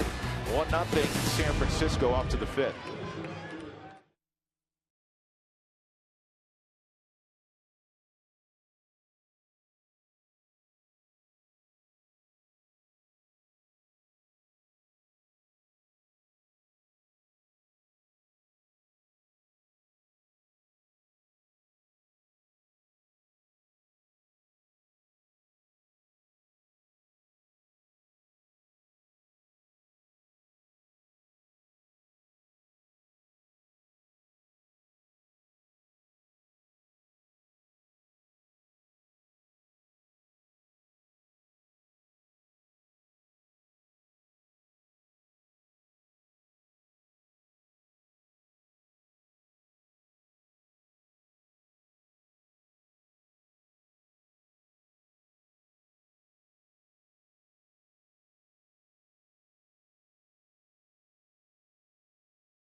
Brought to you by Ford Super Duty. Built better, built stronger, built Ford tough. By Southwest Airlines. Book your low fare now at southwest.com. And by CenturyLink, your link to what's next. Mix of sun and showers at Coors Field this evening. 1-0 Giants as we go to the 5th inning. Drew Goodman, Ryan Spilborghs, Jeff Houston's out in center field. Kyle Kendrick got into trouble in the 3rd inning with 2 outs. He walked 2 in a row with the bases loaded, or actually walked Angel Pagan to load the bases, and then Posey with the bases loaded. Ryan Vogelsong will lead things off in the 5th inning. Then Nori Aoki and Joe Panning. That's a big inning for Kyle this inning. You got the pitcher leading off, and then the 3rd time through the lineup with the Aoki and Panic coming right after. This has been where the Rocky starters have been having so much trouble trying to get through these innings. And it started with Vogelsong. Duffy led off and was robbed of a hit by, guess who, Nolan Arenado, and then Vogelsong unloaded a 410-foot double. He eventually scored. That's the only run of the ball game. He's retired here. Let's check in again with Huey. Jeff, what do you have? We got another question here on hashtag Fan Friday. And it's from Caleb. Caleb wants to know, do the players use the same glove every season? Caleb, it's a matter of preference. Some do, some don't. I personally, yeah, I used the same glove for a while. The only time it went out there was when the national anthem played. I'd use a different one during batting practice. The beauty of it, when you go to spring training and you see your locker, there's 3 or 4 new gloves there, and then you got to try to pick out which one might be your backup. Now, I know Walt used the same glove. He called it the thing all the time. So I think it's a matter of personal preference, but I know a lot of infielders just like the feel of that glove in their hand.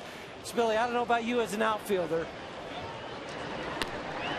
Yeah, I would use one about once a year. Hey, Huey, how long would it take for you to break in a glove? It depends because the good thing with the glove is that for me, the longer it took, the better it was going to hold its form. If it broke in right away, I knew it wasn't going to probably last very long. So I like the ones that are tougher to break in, and you kind of oil them up and do all the stuff you need to do to get them ready to go. Huey, were you a Rawlings guy, or did you use Wilson or any other glove? I used Wilson to start out with, and then Rawlings came through with a pretty nice infielder's glove. So that's what I used. Joe Panik at the plate. Now, for an outfielder, your glove doesn't get as much wear and tear, but you would use a new one every year? I use a new one every year, and plus I like switching it up, putting different things on my name. You know, I had one glove that said Esperanza, which was my late mom's name, and then I had my children's initials on it. So part of it was just me growing up. So different things in my life. You can see Tulo at shortstop wears a big wristband that says Taz on it. Doesn't have the gold glove that says Taz on it, but as guys get older, they switch their gloves because their families, they start growing into becoming men. Yeah, that's the thing that's different. You see gloves on the bench, and sometimes you have no idea whose glove it is because times have changed. It doesn't go with the last name. Yeah, it'll say like a new family member or an old family member, a wife, especially if you make fun of her with the weather. This ball's lined to deep right. Cargo is there, and he makes the catch. Panik retired. 7 in a row retired now for Kyle Kendrick. But the Rockies have yet to figure out Ryan Vogelsong.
Recap. It's all about the pitchers tonight. Ryan Vogelsong, 4 shutout innings. Kyle Kendrick has allowed just 1 run in 5 innings. So good work by 2 guys that came in with high ERAs. Vogelsong a 5.31 coming in, and for Kyle Kendrick, he had a 6.70 coming in. See if the Rockies here in the 5th can get going against Vogelsong. It'll be Hundley, LeMahieu, and Kendrick. Nick struck out his first time. What are you seeing from Vogelsong that impressed you? Well, he's commanding both sides of the plate, and I mean, I can't hammer it enough. That cutter is being effective. He's pitching on both sides of the plate. This is lined to right. This will be a base hit. Pence cutting it off, and it snaked on him a little bit. You know how that can be, Spilly, and it almost got by Pence. That would have been great. Right in the corner, you could put Hundley in second. You'd have DJ, who's great with runners in scoring position this year.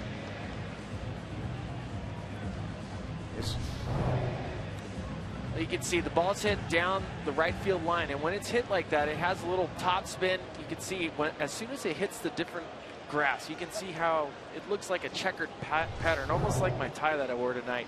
When it gets on it, the grains of the grass are going in different directions, so it can snake. That's how you get the snake.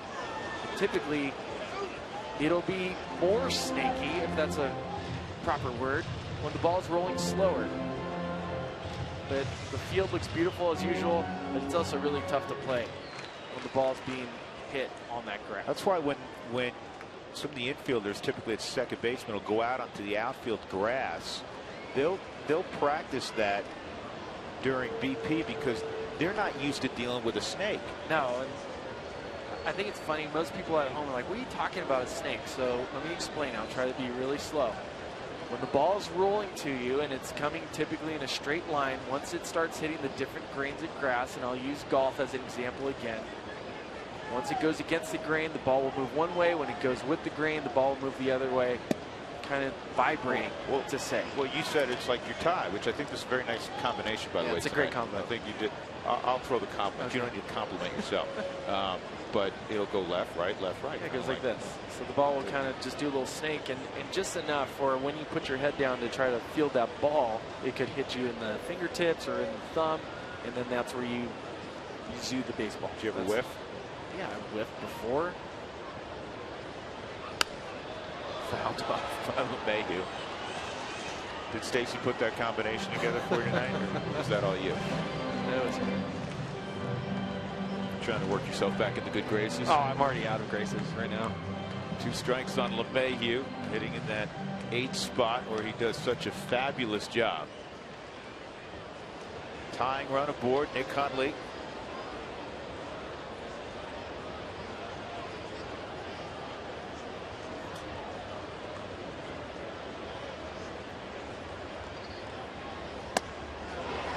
And Vogelsong gets a strikeout on LeMahieu.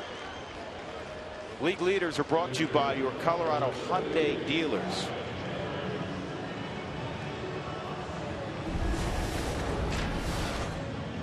DJ hitting .579 against the Giants this year. Pagan has returned the favor, I suppose, hitting .565 against the Rockies. Doesn't Miguel Cabrera hit like .650 against everybody? Yeah, I think that's just his normal batting average.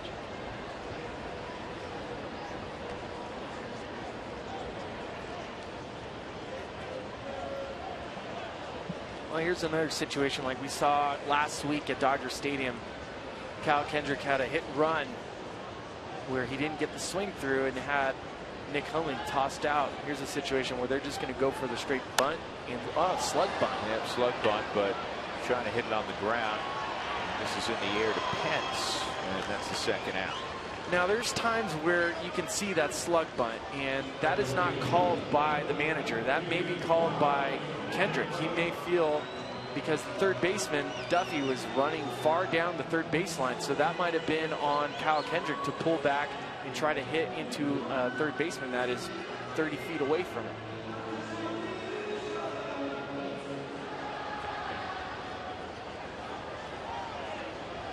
So with 2 outs, Hundley still stuck at first base.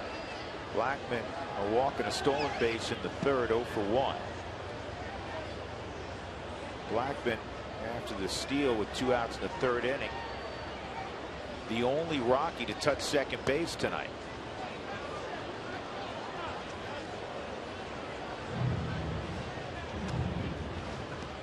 You watch every ball game. This is an offense on paper, and the game we understand is not played on paper, that should produce a ton of runs. Every manager you talk to in opposition dugouts will say, man, that is a deep lineup. It is, and they are far underperforming. I mean, to put it bluntly, they, if you want to look at, let's use some advanced metrics, they're far below their normal average metric. Their weighted runs created plus. That's a metric that kind of values runs per plate appearance per batter, and it's adjusted per park. So I know it's a lot of jargon, but 82 is where the Rockies are at right now. That is below league average. League average is 100. So that puts into perspective that this Rockies lineup, it's not one person. It is as a collective group have been far underperforming what their typical normal baseball is. And 82 is significantly, again, under. Talk about 100 being the average. Yes. And It is park factored. In fact, you think of home runs with Coors Field last year, more home runs hit in this ballpark than any other, just under 1.5 per game, which was tops in baseball for the Rockies. This year the Rockies have 36 home runs as a team, 22 on the road, just 14 at home. I don't know, maybe the weather is part of that, but again, both teams are playing here. It's not like both teams Rockies are playing here and the other team's playing, under 75-degree sunny skies. And I have the same feeling. This morning I sent some texts around asking some of our stat guys, and I was curious. I was like, has the runs per game dropped at Coors Field? And no, the answer is no. They're still scoring third most runs in as far as the league, as far as the field is playing. So there are runs being scored. It's just that it's not being scored by the Rockies. Rockies just 6-11 so far at 20th and Blake. 3-2 on Blackman. That works to the advantage of the Rockies. Belt will work behind now. Hundley, and Nick will be off with the pitch. So if Blackman could find a gap possibility, Nick could score from first. Arenado on deck. Bottom of the 5th inning already. Rockies with 2 hits, the Giants with 2 hits. And this is fouled off. The difference in this game, a bases loaded walk to Buster Posey a couple of innings ago.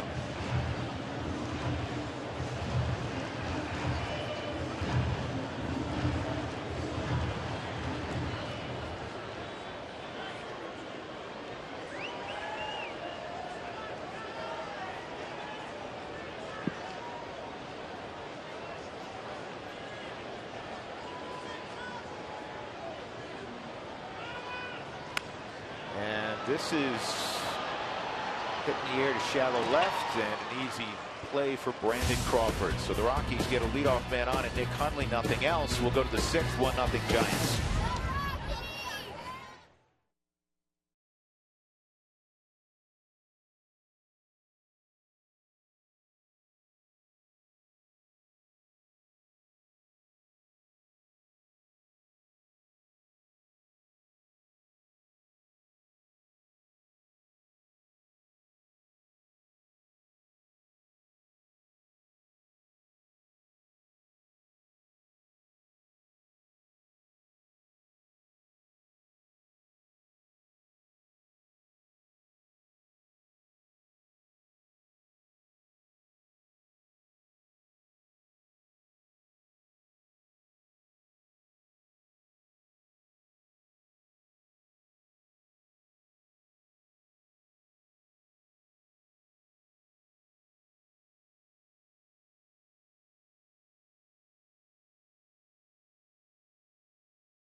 It's 1-0 against San Francisco back here out in center field.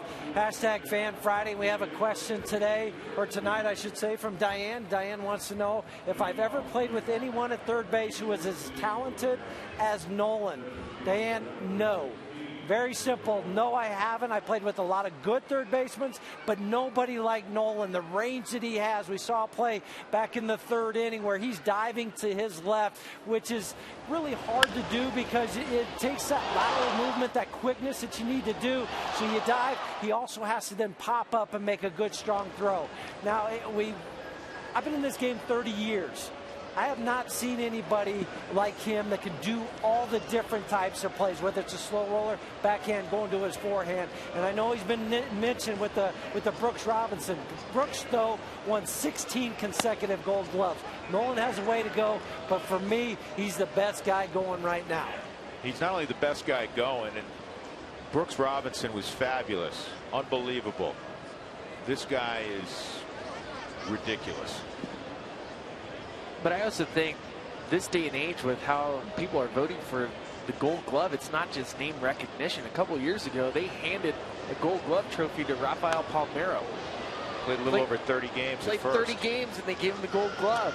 It's changed quite a bit, and it's changed for the better, because a lot more, not only thought, but some of the defensive metrics. And I'm not on board with a lot of the defensive metrics. No, neither am I. I like watching and observing, and I always use this as an example. A couple of years ago, when Cargo was extraordinary in left field, they had a negative UZR, ultimate zone rating. I'm like, huh? Yeah, that's 0-2 on Pagan. See you later. Kendrick strikes out Pagan for the second time. That's the first out of the 6th inning. Log on to CFD Rodeo /Big and Rich for your chance to win tickets to see Big and Rich in concert Sunday, July 19th at Cheyenne Frontier Days, summer's largest country music festival. And that gets me thinking a little bit about one of your favorite musical acts, because I watched Letterman's final show. It was great. And Foo Fighters was on. They were great. And we know Mike Rotolo. Mike Rotolo, I think he worked with Foo Fighters, did he not? I actually had a friend that was the lighting director for one of the Foo Fighters tours, and he was in, I think it was Amsterdam, where they set the noise record. They created a small tremor because they cranked it up to 11 on the old amp. There's a strike on Posey, and it's 0-2. Difference in this game: a bases loaded walk to Posey in the 3rd inning after a walk to Pagan loaded the bases. Kendrick trying to be a little too careful.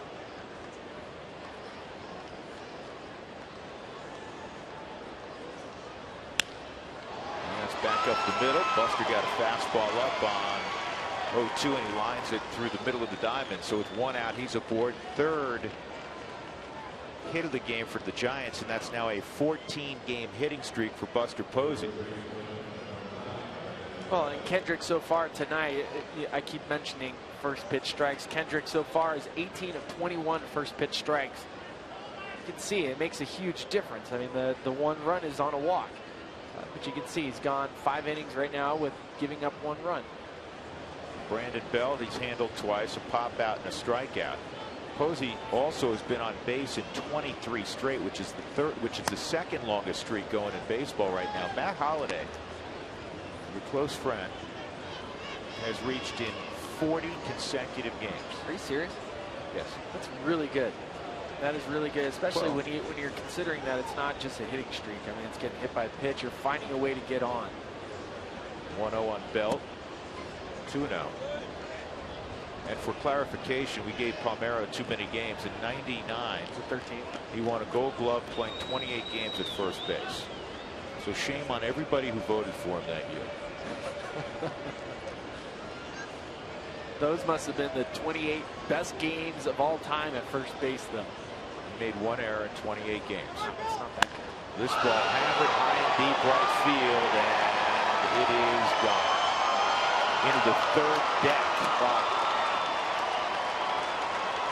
Brandon Belt nearly at a home run in his first at bat, but he pulled it foul. And now the Giants have a 3-0 lead.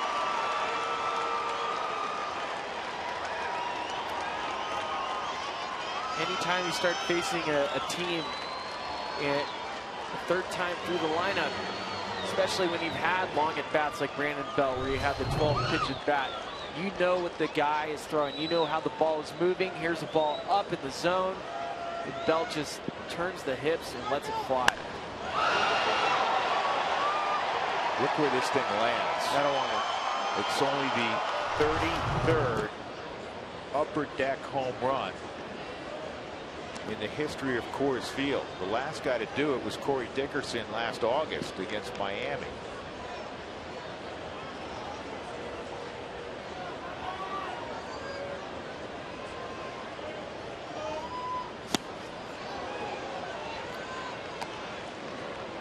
One on Pence.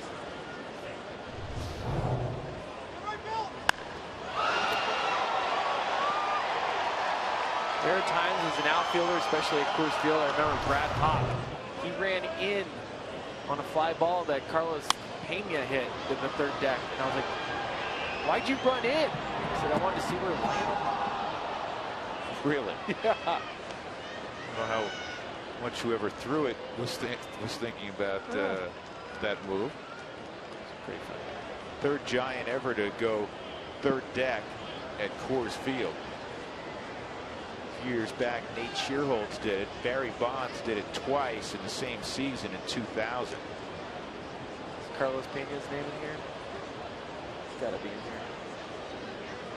Yeah, here it is. 452 feet. Brad Hawk ran in. You'll see where it would land.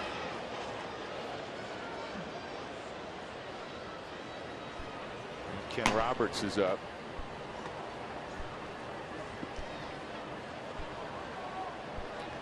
First ever hit up there, Larry Walker. Back in '96 against the Cardinals. 1-2 on Pence. Bounced up the middle, too low. Nope, it'll be LeMahieu. Did he get him? Yes.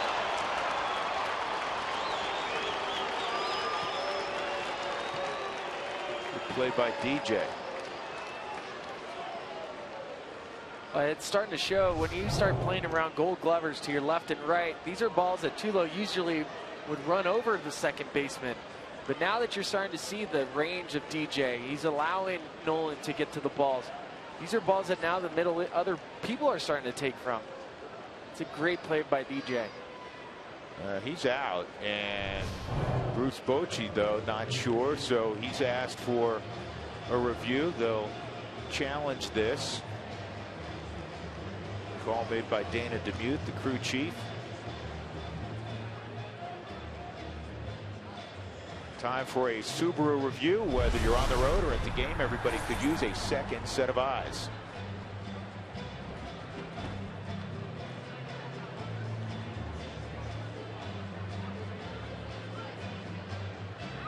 Ball disappears and the foot comes down on the bag. This always reminds me of Little League. The tie goes to the runner. You remember getting in the arguments on the playground? Sure. Like that was a rule. There is no rule that says the tie goes to anybody. You're either out or you're safe. And in this case, the money's on your out. And they say you're out. So that's upheld as it should be. Hunter Pence grounds out to DJ LeMahieu for the second out in the sixth inning, and that'll bring up Brandon Crawford.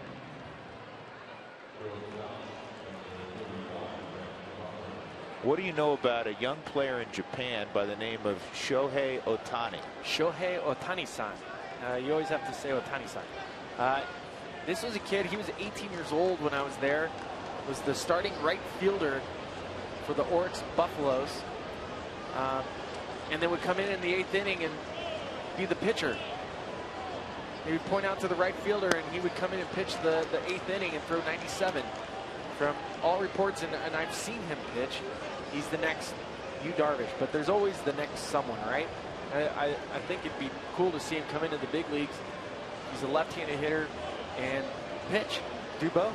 Supposedly, I mean, you said he's upper 90s. Supposedly he hits triple digits. He throws hard, and his swing, no joke. I mean, I think you're going to laugh when he reminds me of a left-handed John Olerud.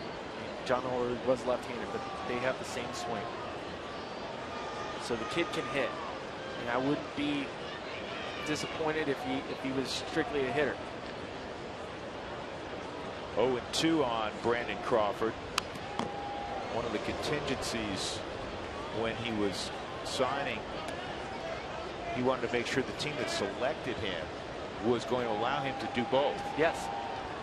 And he should do both. I mean, it's not often that you see a guy that can throw 100 miles an hour. And it's also not often that you can have a kid that can hit the ball to all fields. and hit for power. Remember, Brooks Kieschnick did it. Yeah, no, I was just going to mention it. You beat me to it. Swung on and missed. Crawford got Kendrick with his 4th strikeout, but in the inning, Posey singles on an 0-2 pitch, and then Brandon Bell hit one in the upper deck. So now the Rockies are down 3-zip. Let's go, champions!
Not giving up runs, period.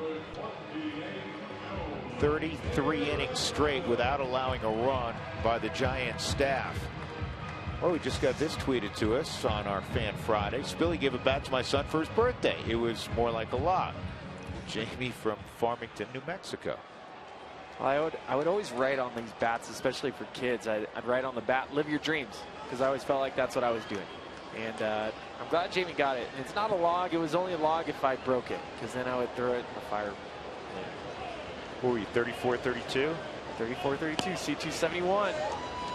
Which is probably, correct me if I'm wrong, the most common bat used at 271. Standard average, you know, guy like myself. That's what I felt like I deserved to swing. See if the Rockies, 3rd time through, can figure out Vogelsong. Arenado, Cargo, Tulowitzki. They're combined 0 for 6. Rockies have just 2 hits. A single by Rosario with 2 outs in the 4th. A leadoff single by Hundley last inning. That's it. Again, this is a guy that came in with a 5.31 ERA. Now, he had pitched well his last 2 outings. Historically, he's never pitched well at Coors Field. Oh, when I said a team's playing really well and you're facing a buzzsaw, this is what you're seeing. The team is playing, all cylinders are firing, the pitchers are confident, the lineup feels confident. This is what it's called getting thrown into a buzzsaw, and hopefully the Rockies can fight through this.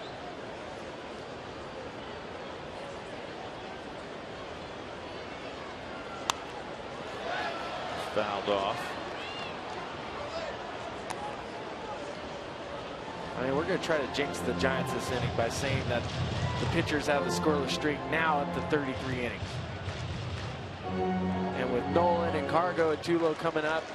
They were also the last team to produce 4 straight shutouts. That happened 2 years ago, late June. 4 straight shutouts against the Dodgers, and the Reds were mixed in there. 2-2. But here's the rub with this. At home, the Giants, not surprisingly at AT&T Park, have an outstanding ERA. Their ERA at home 2.73, best in baseball. On the road, 4.16. They like to go on the road.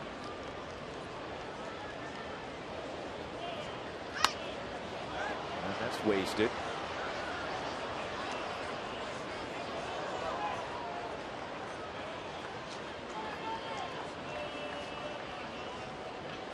And as good as a manager as Bruce Bochy is, when you have your starting pitchers and they're keeping you in the ball game late into the game, and then you're allowed to match up your bullpen, you don't have to be a rocket scientist to be able to manage a team to a victory, especially when it starts with the starting staff. Of course, you'd love to see your offense bash people over the heads with scoring runs, but the Giants are proof. The dynasty that they've done in the last 5 years stems from one thing: pitching. They play solid defense, and they occasionally get the big hit. And last year it stemmed from one guy, because they lost a lot of their pitching, but Bumgarner was the staple. And Arenado goes down swinging. That's the 5th strikeout from Ryan Vogelsong. Looking to come out to a game? There's always great Rockies ticket deals available. So make sure to bookmark Rockies.com/specials and check back throughout the season. So Cargo steps up, 4-6-3 double play, and then he hit a bullet on a 3-2 pitch to deep left. Unfortunately, Aoki was able to reach up and make the catch.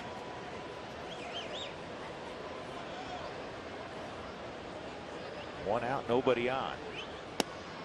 And a first pitch strike. Cargo, these numbers, I had to look at them twice. And I know it's been a rough go for him since Milwaukee. He's 9 for 57 at Coors Field. Are you serious? That is not Cargo. I mean, part of what makes the Rockies hitters so good throughout the years is that when you come to Coors Field, you can hit. I mean, the Rockies have led Major League Baseball, or at least the National League, in hitting the last 3 years. And when you look at the splits are typically in favor for hitting at Coors Field. As a group, they hit over 300 at Coors Field, and to see Cargo 9 for 51? Is that 57. Oh my goodness. But you know, over the course of the year, that's going to change. Those numbers will change. Once it warms up, it's going to change. But that's pretty rough.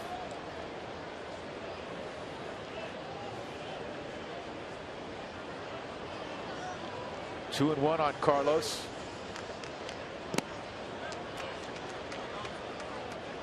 Huey and I have spoken a lot about this. Last week, you know, he's throwing at Dodger Stadium. He threw out a couple of home runs. He hit a couple of balls to left that looked good. His takes are better also. His takes are better. Isn't that such a funny thing to say? I always laugh when people say, well, he's taking good takes. The thing is, baseball players and people in the game, when you see a soft take, meaning that front foot isn't falling hard on the ground, the head isn't moving, that's a sign of a good take. That's the sign of a good take. He wasn't jumping. He wasn't landing hard. It allows him to see the pitch. Allows him to see the late movement. So you can see, watch his head. And when you talk about a good take, what you're trying to do is you're trying to limit your head movement and then having this foot land soft. And you can see the foot lands soft. The ball's up and in. That's why you see the ball and the bat pull out a bit. But that's a good take. And he got in a habit last year. And a lot of it was because he couldn't stay on his backside because of the knee injury. Yes. He was predetermining when he was going to swing. He had to be. You're guessing. Tulo bounces this one foul. Troy overdue against Vogelsong. 0 for 12 lifetime. Tonight a strikeout and a fly ball to left. 3-0 Giants.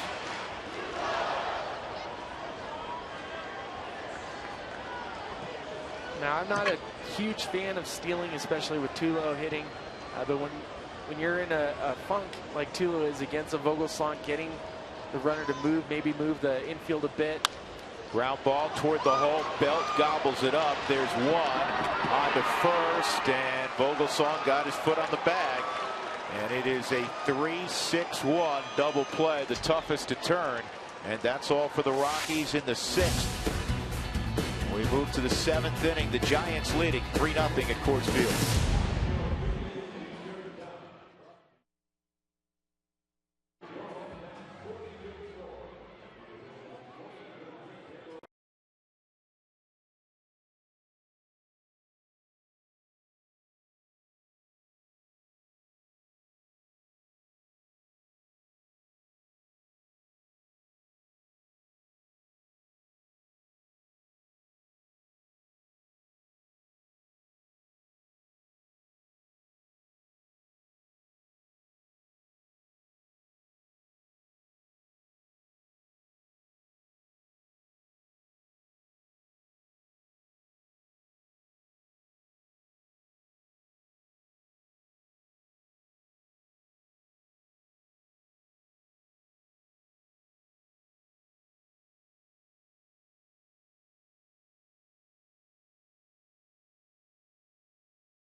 night out here in center field. I don't have the luxury of the heater like the guys up in the booth have, but that's okay. I'm doing all right. It's Fan Friday, hashtag Fan Friday. And I got a question tonight. Who is the biggest trash talker? Craig R. wants to know. So one guy I played with the Angels was a pretty good one, and Darren Erstad. I think you remember him, the Nebraska guy. But the second one, and probably the most famous, at least in the minor leagues, and if you had asked TR, the bench coach Tommy Runnels, it would have to be Razor Shines. Now, Razor would go across the field to the opposing dugout, and this was in AAA, and he would point to the guys and look at him and go, "We're going to beat you tonight." I will always remember Razor Shines for one reason. Thought he had the best name in the history of the game. He still does. There's no doubt. Razor Shines. Awesome. Razor Shines. Razor ended up winning at last count. He had minor league rings. Now, he made some big league time, but he had minor league rings, so he could wear them on all 10 fingers. That's how many championships he won. Is that right? Yes. A little known fact on Razor Shines. What's his middle name? I don't know, but he could have run for mayor in Indianapolis. Blade? I think it was Blade, wasn't it? Yeah, Razor Blade Shines. That's a good one. Orlando Hudson, the O-Dog. That guy could talk some trash. O-Dog just could talk. I remember I'm in Minnesota. He's with the Twins. And the Twins are playing good baseball right now. But O-Dog is standing on the on-deck circle, and he sees that I'm hitting fourth. And he's like, "Oh, no! Spillwater's hitting fourth? Oh, you got no shot tonight." That was my best O-Dog. That was terrible. But O-Dog talked in third person. O-Dog, how are you? O-Dog doing good. Well, the best was Ricky, obviously. Vogelsong gets the bunt down.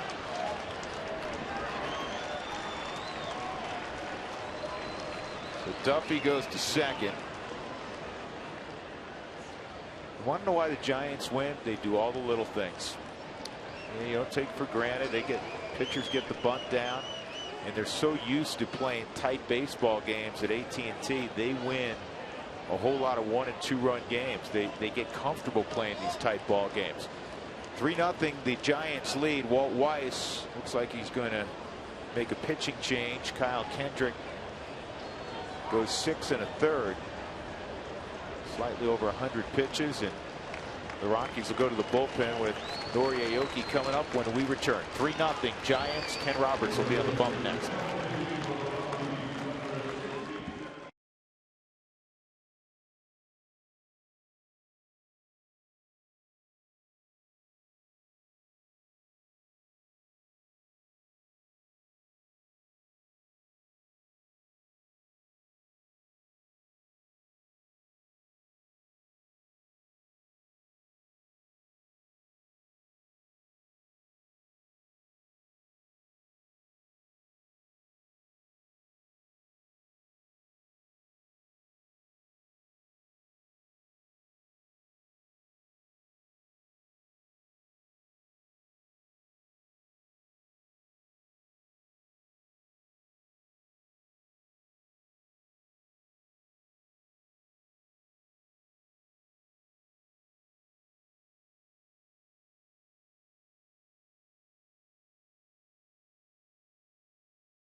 #1 volume Lexus dealer Ryan Vogelsong had a 9 ERA coming in Coors Field, but he's thrown 6 shutout innings so far, and it's 34 innings straight without allowing a run for the Giants pitching staff. Brandon Belt in the 1-0 game went upper tank, 475 feet, a 2-run shot. They made it 3-0 last inning. So our Quinny Lexus look back. So with 1 out in the 7th inning, Matt Duffy is at second base. And Kendrick gives way to Ken Roberts. Nori Aoki and Joe Panik, couple of left-handed hitters coming up. Kenny Roberts out of Middle Tennessee State. He's done nicely so far. And the bullpen overall, last 9 ball games, the bullpen's in a really good place. Bullpen's in a great place. If you look at what they've done the last 38 innings, they've only had 28 hits, 7 runs, an ERA of 1.66. The opponent batting average is down to 212. But I like it. They've been attacking the hitters, going after the batter to get that first pitch strike. Aoki this year, too, facing left-handers. He's hit .304. So interesting move to face Roberts versus Aoki when the guy actually hits pretty decent. But you can look at those Penn's numbers. That's what's going to keep you in the ball game and keep it close. There's the 1-0 on Aoki, and he's going to bluff and work Duffy back to second base. Well, Kyle Kendrick's obviously got the hook right now, but working into the 7th inning and allowing just 3 runs at Coors Field, that's 3 straight winning type starts by Kyle. Yes, he didn't win his last start in LA, lost 1-0. But that type of pitching, eating up innings, challenging. I mean, of course, there's the walk for a run. At times, Kyle will nibble.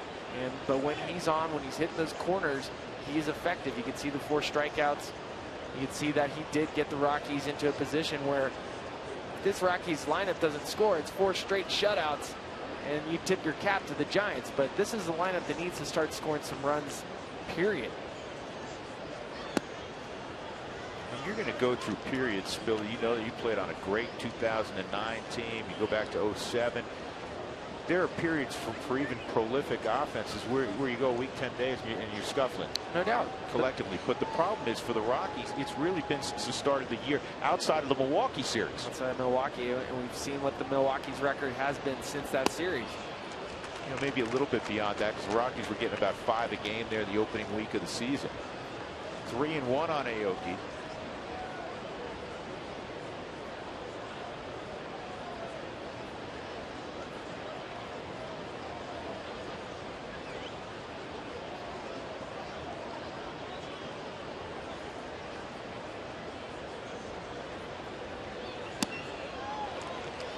Ball 4, so 2 on.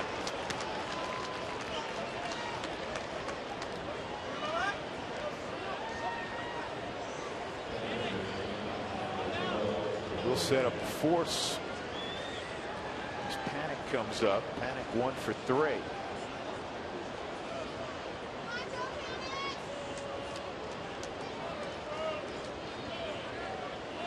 Well, and Panik as well versus left-handers has hit .300. The surprising batter in the Giants lineup that's hit lefties so well this year is Brandon Crawford. He's hitting .433. Well, last year he hit lefties also. 2 years ago he couldn't. I mean, he couldn't buy a hit left on left.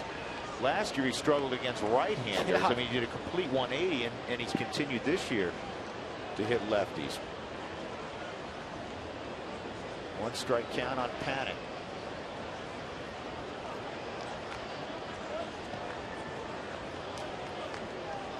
Said this with I think Huey,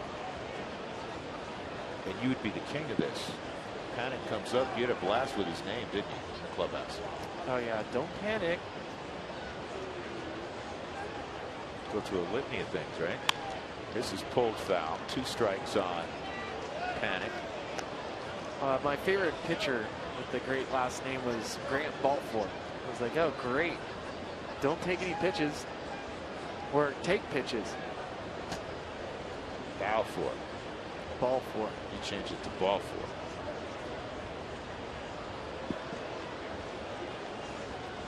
And then there's David Risky. That's another good one. This ball pulled through the hole, base hit. Cargo up with the baseball. Duffy around third, runs well, no throw, and it's 4-0 as Panik found a hole on the right side. Well, this ball wasn't hit very hard. This is just one of those seeing eye singles. Gets through the right side of the infield. And this is what happens when you're putting the ball into play. good things can happen. You can see Rosario's off first base, but it's still in the perfect 4-hole spot. Cargo does a great job. Aoki runs really, really well.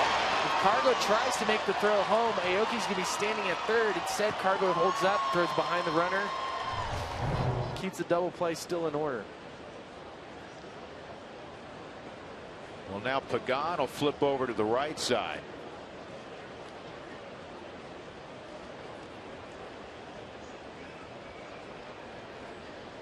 One out, 7th inning, 4-0 San Francisco. All fans attending the tomorrow's 2:10 baseball game will strike out Stroke Fast Magnet.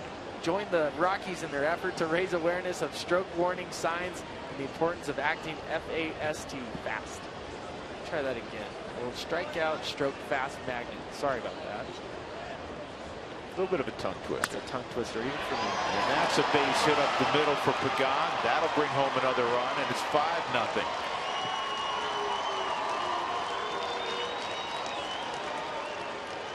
You know, the Giants came in the hottest team in baseball. They had a 6-game winning streak, longest in Major League Baseball. And they've had really timely hitting and obviously outstanding pitching. They've got both tonight. Yeah, and that's a ball right down the middle. Pagan looking for that pitch. You can see it's a split changeup grip that just does not move. Moves right to the middle of the plate. And Pagan, you're always trying to hit the ball hard and up the middle and get things happen. It's easier to get it past the pitcher. Keeps you on a lot more pitches, and there you go, 5-0. Nobody up in the Rockies' pen. Posey at the plate. And this ball is hit to deep right field, and Cargo is going to have to field it off the wall. 1 run is scored. The trail runner is Pagan. He's coming home, and he's going to score on a double by Posey. And now the Giants have blown it wide open. It's 7-0.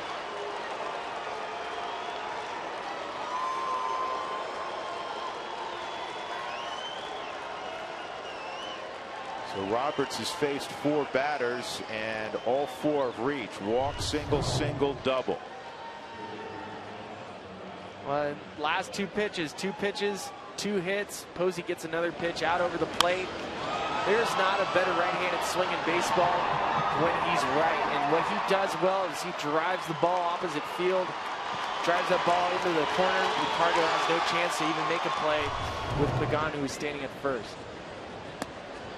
Brandon Belt takes a breaking ball for a strike. He hit that monstrous 2-run home run. The upper deck last inning, and at the time it made it 3-0. Now it's 7-0. Rockies been out hit 8-2.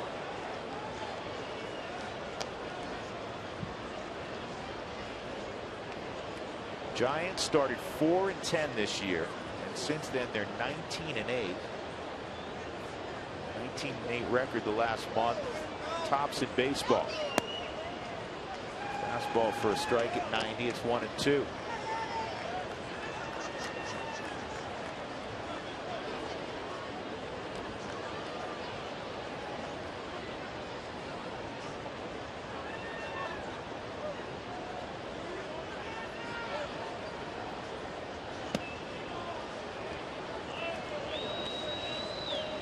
Rockies knew coming into the series that the Giants were clicking, that they just swept the Dodgers, the 3 straight shutouts, that they just beat Kershaw. All things were going well for the Giants. You knew that this was not going to be an easy series. Well, it never is. That's a man, that is smoked right at the umpire. It hits Paul Noward, and I hope Noward's okay. Honestly, it saved a run.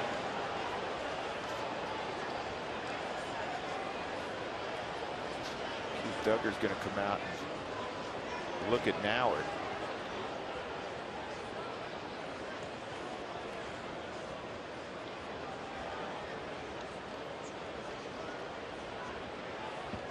Oh, and I'm amazed, honestly, Spilly, this doesn't happen more.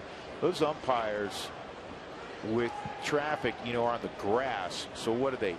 90 feet away? Yeah, you would think 90 feet is enough room to be able to move away from the ball, but 90 feet is not far enough. That ball was hit hard, Since it was hit off a lefty, the ball's going to have a little tail in towards left field. And you can see it just found him. He had nowhere to go. There's nothing he can do. You know, we all hope he's all right. Ouch.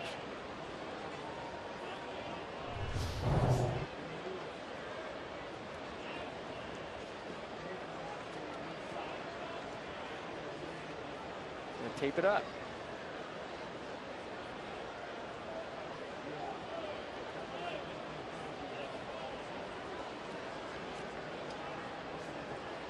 So it's first and third, 8th man to hit in the inning coming up in Hunter Pence. You know, and part of the fabric of baseball, and you know, there's been so many times where an umpire will make a call and you get heated and you get upset with the umpire. Managers get upset with the umpires over calls, and it's a lot of pride on the line. There's a lot at stake for a baseball game, but when you see an umpire get hurt, the players have genuine concern. The managers have concern. These are still part of Major League Baseball. These are still part of our brothers, still part of the frat.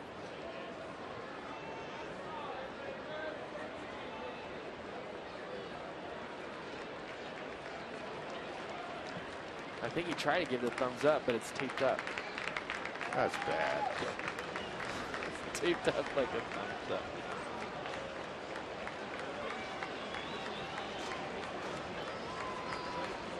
They put Buster Posey back at second base.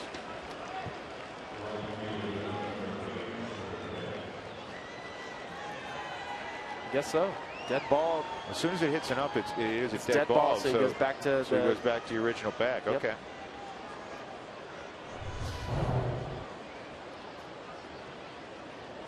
So Posey's leading off second. You'd see the ball just found him.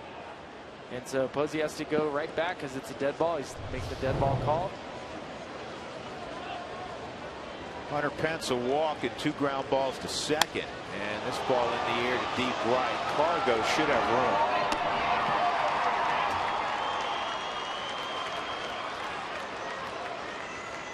Posey will tag and move up. 2 gone. And then I'll bring up Brandon Crawford as the Giants have hit around here in the 7th inning. Giants tonight 5 for 8 with runners in scoring position, and the Rockies 0 for 1. Well, it's right where they've been. The last 9 they were hitting .365 coming in with runners in scoring position. Brandon Crawford's the only Giant not to have reached tonight. A couple of pop outs and a strikeout.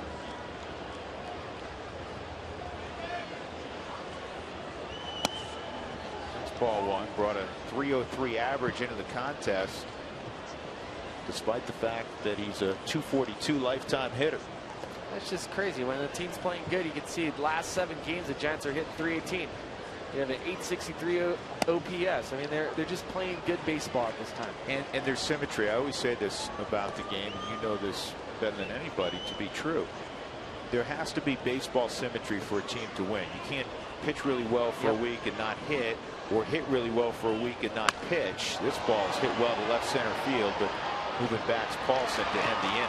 Right now they have baseball symmetry. They're pitching exceedingly well, and they're obviously swinging the bats very well. Giants with a 4th spot in the 7th, lead at 7-0.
Come down just a little bit harder. Rockies are trailing now 7-0 in the bottom of the 7th inning, and we're going to get to our last hashtag Fan Friday question of the day. Jack wants to know, why do players put pine tar on their helmets? Well, Jack, because sometimes you put the pine tar, you put rosin on your bat, you put some pine tar, some more rosin, but you just need a little extra, and that's why you'll put it on the top of your head. You'll adjust it. You got that extra grip on your batting glove or your hand if you don't use batting gloves. So that's why players like to do that. Just one extra spot to hold a little pine tar. I think the worst I ever saw was Craig Biggio. Yes. From the time the season started, you couldn't see the logo on Houston's helmet, or Biggio's helmet. And he didn't like the bat boys to mess with it. He wanted to keep it there because the bat boys, they'll take those after the game, and sometimes they'll clean them off. Some guys will say, no, don't touch my helmet. I don't want you to touch my batting helmet. I like the pine tar how it is. All right, Huey. Willeen Rosario will lead things off against George Cantos. 6 innings for Ryan Vogelsong. No runs, 2 hits. He walked 3, struck out 5. 34 innings and counting now for the Giants without giving up a run. Willeen has his 2nd hit of the night. And for just the 2nd time this evening, the Rockies have the leadoff man on. The only guy to touch second base tonight for the Rockies. In the 3rd inning with 2 outs, Blackman walked and stole second. Here's Ben Paulson as we look at the numbers on George Cantos, making his 20th appearance. Like so many guys down in there in that Giant bullpen, he's been terrific. He has been terrific, but what I like to look at is those 15 strikeouts, only 5 walks. You can see what lefties are hitting. 174 with only 1 homer, righties at 211. No homers, no RBIs. This guy's not giving up much. Now, Paul Nauert has gone inside to probably get that thumb x-ray. So there'll be a 3-man crew the rest of the way. And these guys, first of all, grew up with 2-man crews and then 3-man crews. So they know the mechanics if they're forced to work a 3-man crew. This ball lined to left, and Aoki gets back and makes the play. So Paulson lined out to center as last time. Lines out to left, 1 gone, and that'll bring up Nick Hundley. Well, when we go to a 3-man umpiring crew, it just means that the home plate umpire is in charge of a lot more. It means he's trying to watch the foul balls down the left field line now, and he's going to be having to make calls at 3rd base.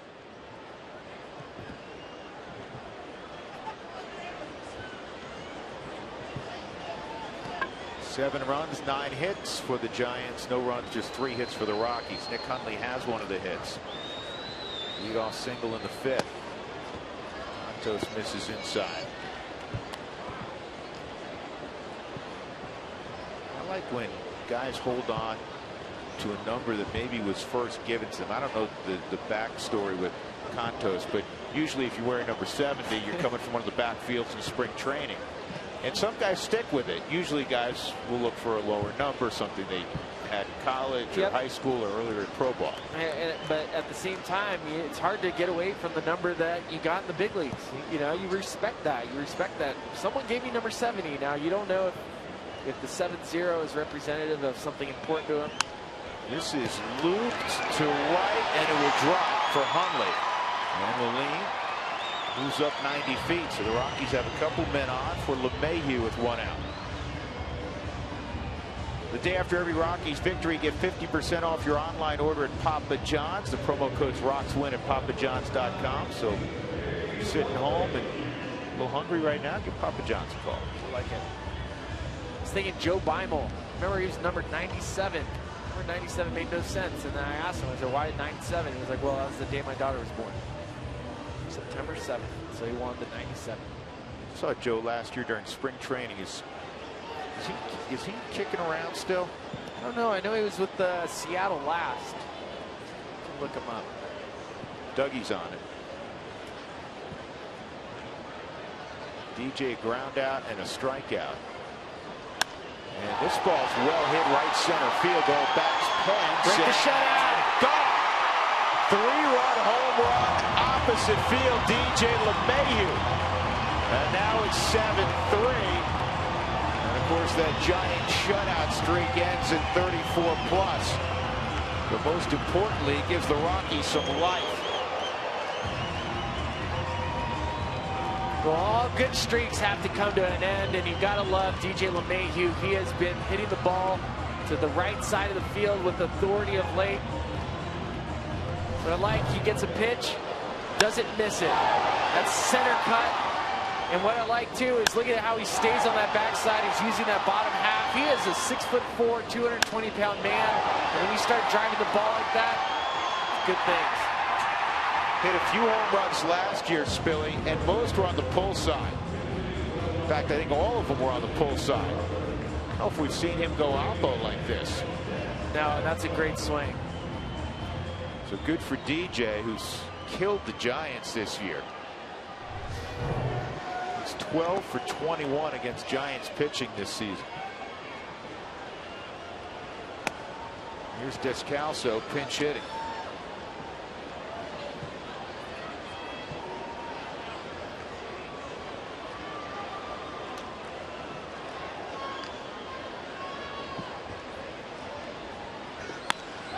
This ball's lined to center. It's got to get down. Pagan makes the catch.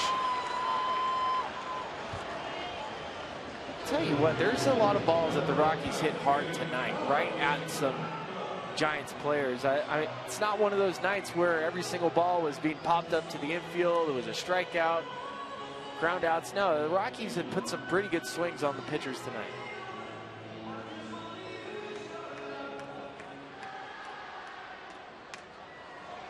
So Blackman with 2 outs, nobody on.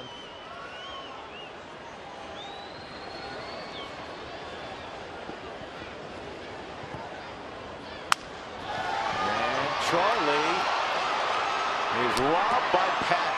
That's the second good play that Joe Paddock has made tonight. In the inning, DJ LeMahieu, a 3-run home run to the Rockies bullpen. He makes it 7-3. And ends the shutout string of 34+ innings for the Giants.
Second installment of the gift of the game, Nolan Arenado. Learn more about the challenges Nolan has had to overcome, and how his close relationship with Tulowitzki has benefited him on and off the field. Troy has been a true mentor to Nolan Arenado, and that's immediately following our Toyota postgame show tonight. I think you'll really enjoy that. Matt Duffy's going to lead off for the Giants here in the 8th inning. Christian Bergman comes on. Christian worked 2/3 of an inning yesterday, which removed him ostensibly as a candidate to throw in the second game tomorrow. Again, a day-night doubleheader tomorrow. We'll have both here on Root Sports. 2 o'clock is the first pitch, so we'll be on the air with the pregame show at 1:30 tomorrow. And then again at 6:30, we'll have a post-game show, and then we'll have another pregame show at 6:30. It's a rocket to left, a base hit for Duffy. That's his second of the night. And we know David Hale is going to be starting tomorrow. And here is our CenturyLink link to what's next. We'll show you both starters for the Rockies. Jordan Lyles will have the afternoon game. David Hale will make his 2015 big league debut, the former Brave. He'll pitch the second game against Yusmeiro Petit. Chris Heston, young pitcher, will go for the Giants in game one. The Rockies have seen Heston a couple times already this year. Yep, seen enough of Heston. Gregor Blanco is going to pinch hit for Contos with Duffy at first. And this is bounced to second. DJ glove flip, and that's all they'll get. You know, we watch that take place, and they make it look so easy. That takes some practice to flip with the leather. Well, DJ didn't have the time to get the ball and make the transfer with his hands, so he had to go with the flip. You can see Blanco runs well as a hitter, and Duffy runs just as well as the base runner. You can see DJ does not have time to give Tulo the proper hand feed, so he just has to get rid of it and uses his glove.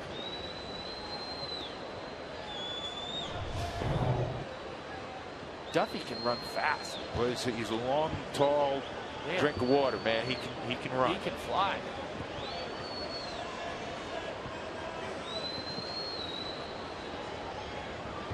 Aoki at the plate. They check on Blanco.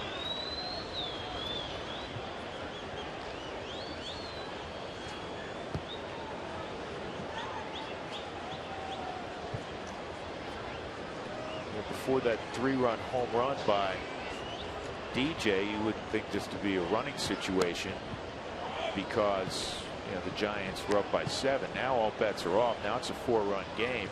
Bochy will be aggressive with certain players. They've been a pretty successful team running. Yeah, and you know Aoki's going to try to. He has the ability to control the bat and the barrel so well that if you do a hit and run, he's going to make contact. Unless you throw that pitch. Did you ever have a finish like that, Billy? No. Sometimes I wish I was left-handed just so I could do that. I mean, I did try to switch hit in high school, and I think you've heard me tell the story. My high school coach walked up to me and asked me how many home runs would Henry Aaron have hit if he was a switch hitter. I was like, I don't know. I was like, exactly. That's why you don't switch hit. How about when Henry Aaron first, I think he did it in the Negro Leagues initially. He hit cross-handed. He did? Yes, he did. That's crazy. Times I wish I felt like I was hitting cross-handed. You're not alone, though. I think anybody who's ever played this game felt that way. And it's pretty steady rain right now. The good news is, Billy, the Rockies were headed to Cincinnati, right? And it's supposed to rain there also. Oh, of course. Yeah, why not?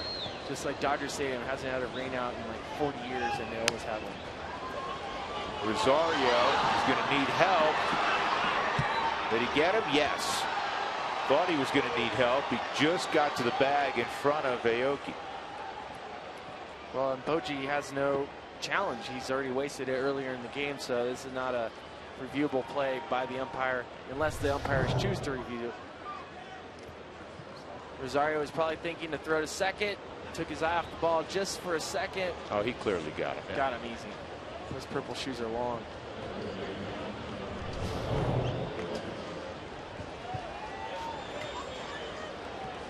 So here's the product of St. John's, Joe Panic.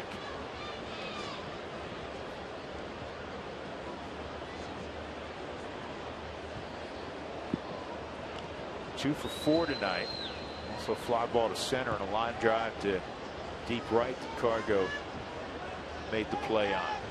Bergman's pitch is outside, ball 1. Rockies in the bottom of the 8th inning will have Arenado, Gonzalez, Tulowitzki.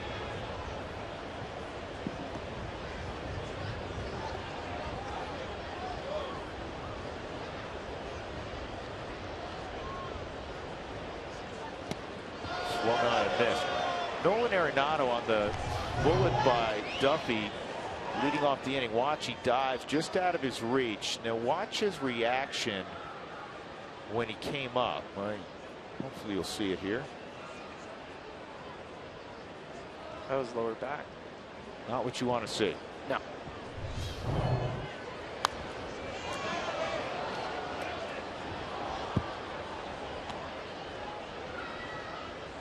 Now the good news is we've been watching him. I haven't seen him reach for his lower back since then.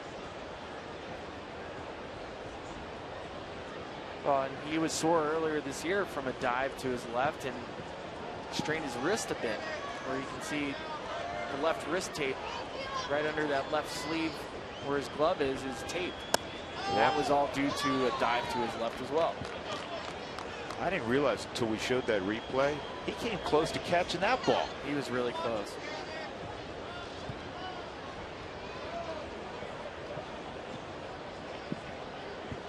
Two and two on Panic. Polanco at second base, 2 outs in the 8th inning. 7-3 Giants. And the strikeout ends the inning. So there was a hit and a man left. We'll go to the bottom of the 8th inning. Rockies trailing by 4. Nolan will lead it off.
It's 2, 3, and 4 for the Rockies. Who Wants Tacos? Fans follow at @RootSports_RM on Twitter to receive alerts for the Rockies Taco Special when the Rockies score 7 or more runs.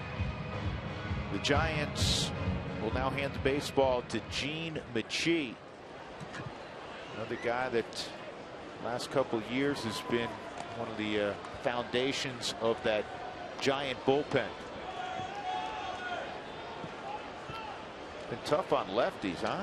He's been tough in general. I mean, all these Giants pitchers are tough. You see, lefties are hitting 080 against it. Yeah, and part of it is because he has that great changeup. But what I'm interested in right here is we just showed Nolan making the diving play to his left. Let's see how his back reacts. Let's see if he's okay when it comes down to a swing right here.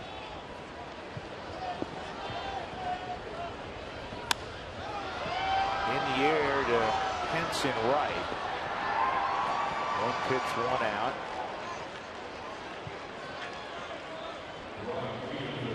No real reaction from Nolan in terms of the bat, so hopefully it's just fine. Yep. Registration has begun for the 2015 Colorado Rockies Youth Baseball Camp at Coors Field, presented by Sports Authority. The camp will take place on June 23rd and 24th this season.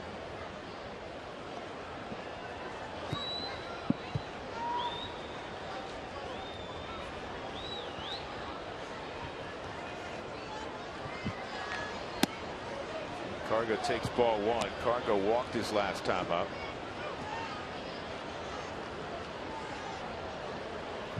Let's see if Cargo can bump up the batting average against Gene Michie. Bump up the 080.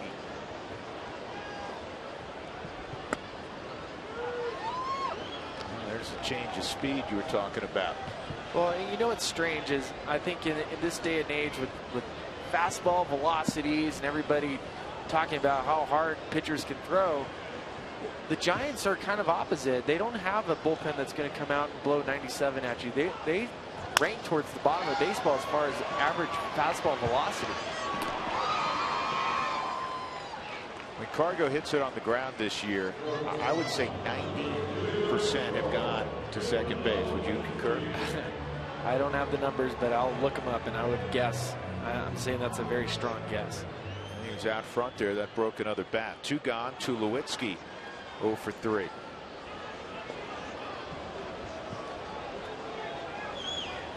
And I'm still amazed at the number because Ryan Vogelsong, I don't care who it is, whether it's Clayton Kershaw, you're talking about 2 elite hitters, Tulowitzki and Gonzalez. And they're now a collective 1 for 29 against Ryan Vogelsong. 1 for 29. I know that did not come against Vogelsong, but I'm talking about earlier in the game. Yeah. When Vogelsong was in there inside on Troy 2-0. Actually, it's 1 for 30. Oh man. Well, and Vogelsong did a good job against Tulo. Tulo, you can elevate late in the at bat. You can throw fastballs above his belt and he'll chase. That's what Vogelsong did. He was keeping him in the rocking chair. Off speed, then hard fastballs. That ball's crushed. Yeah, this ball was lathered to left center field and off the top of the wall. Troy in a second with a double.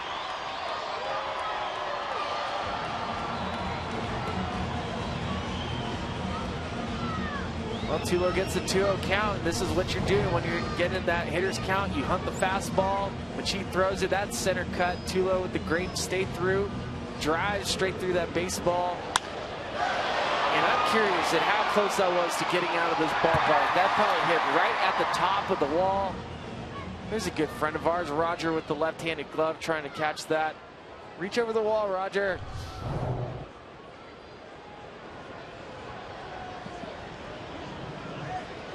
Williams had a good night with the bat. 2 singles and 3 ABs.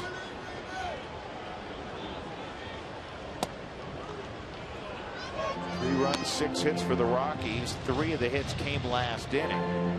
2 singles in front of the 3-run home run by DJ LeMahieu, his second of the year. And DJ with that 3-run home run, we failed to mention this. He ties Nolan Arenado for the club lead in RBIs with 20, and good for DJ, but he's tied for the club lead, most often hitting 8th in the lineup. There's another hit. This is going to go to the corner for Williams, and it's going to make it 7-4. Back-to-back doubles as Tulowitzki comes across home plate. You never know. You never know, and you gotta love Rosario's approach. Since he's been back, he's hitting well over 300. He's 15 for 46. But I love it. You know I love it when guys hit the ball opposite field. It just keeps you on a lot more pitches. His swing is nice and quiet. That's the Machine off-speed pitch, and you can see middle, up, and he drives it to right center, right field. And Rosario was animated as he came into second base. He was fist pumping. He's liking it. I mean, again, this is a guy that was the starting catcher for the Colorado Rockies in 2014. Relegated to first base. Sent down to the minor leagues. He went to the minor leagues, got his at-bats in, grinded. He is back, and he is doing damage. That is accurately put. He is doing damage. Ben Paulson, a walk and then 2 line drives, 1 to center and 1 to left. Kind of supports what you were saying earlier. Rockies don't have a ton of hits tonight, but they barreled up some baseballs. Hit some atom balls. Get this run home. Talking about a 2-run game. Bloop and a blast. Outside on Paulson. Ben hitting with 2 outs here in the 8th inning. Pretty quiet approach at the plate.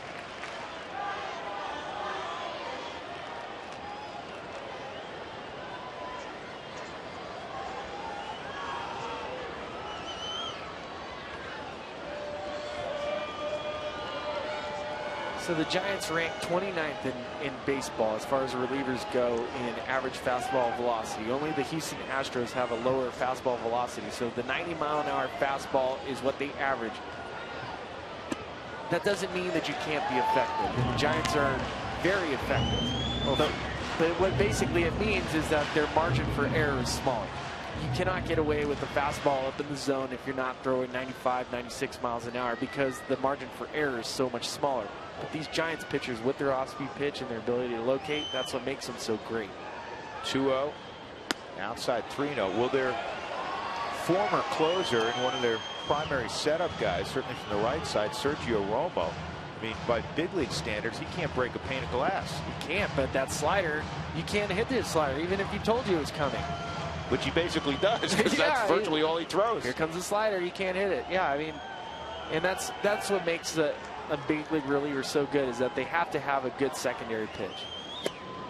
3-0 misses, and it's a 4-pitch walk to Paulson.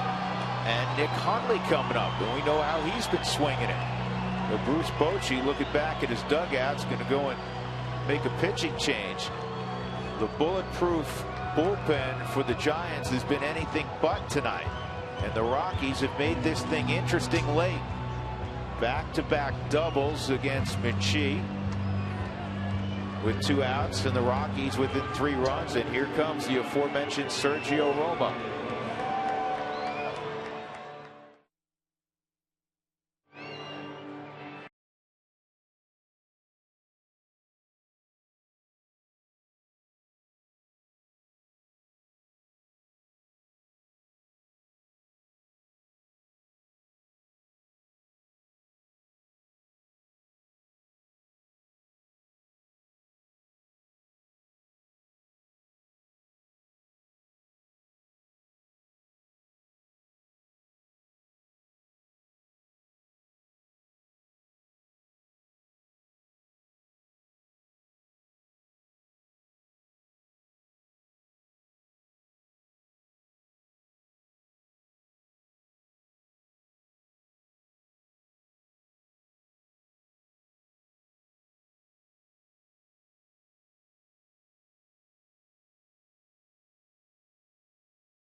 The 8th inning, trailing 7-4, and Nick Hundley represents the tying run. He will face Sergio Romo, and he's seen him plenty in the past.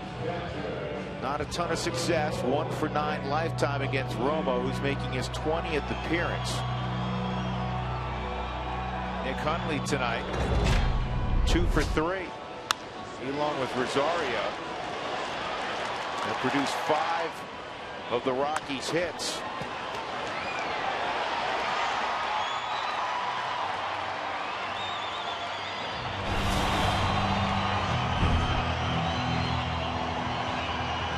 Had the big home run earlier in the week against the Phillies in this 8th inning.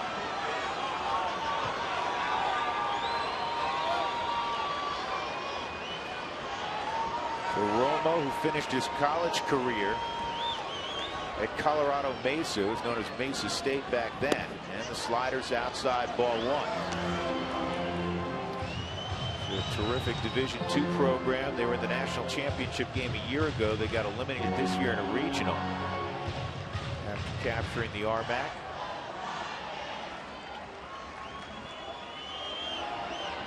Rosario singled, or excuse me, doubled. He's at second. Paulson just walked. He is at first.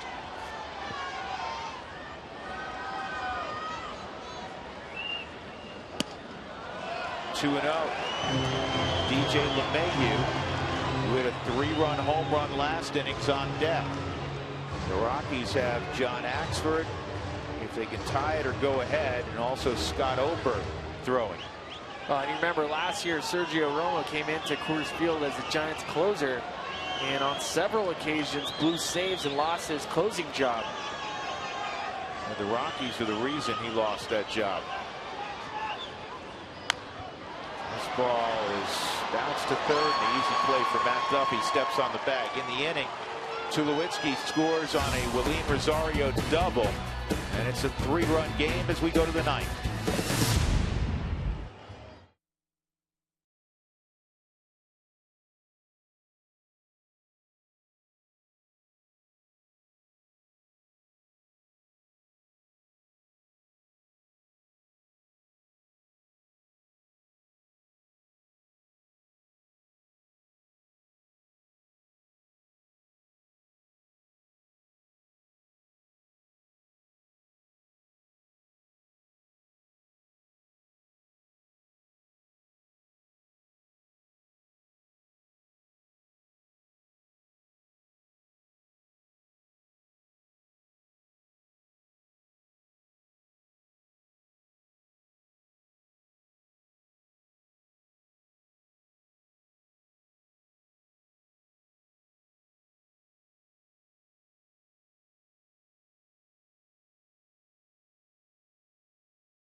Book your low fare now at southwest.com. By Mike Shaw Subaru, always our lowest price in sales and service guaranteed. And by the Colorado Lottery, expect the unexpected.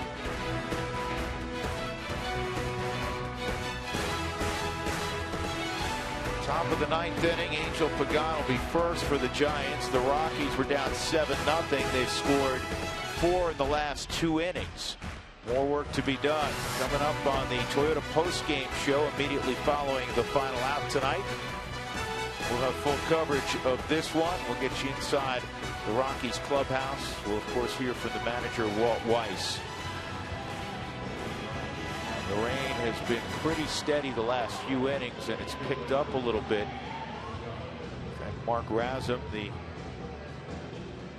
head groundskeeper for the Rockies, met with Dana DeMuth during the commercial break to give him an idea of what the weather looked like going forward. There's Mark.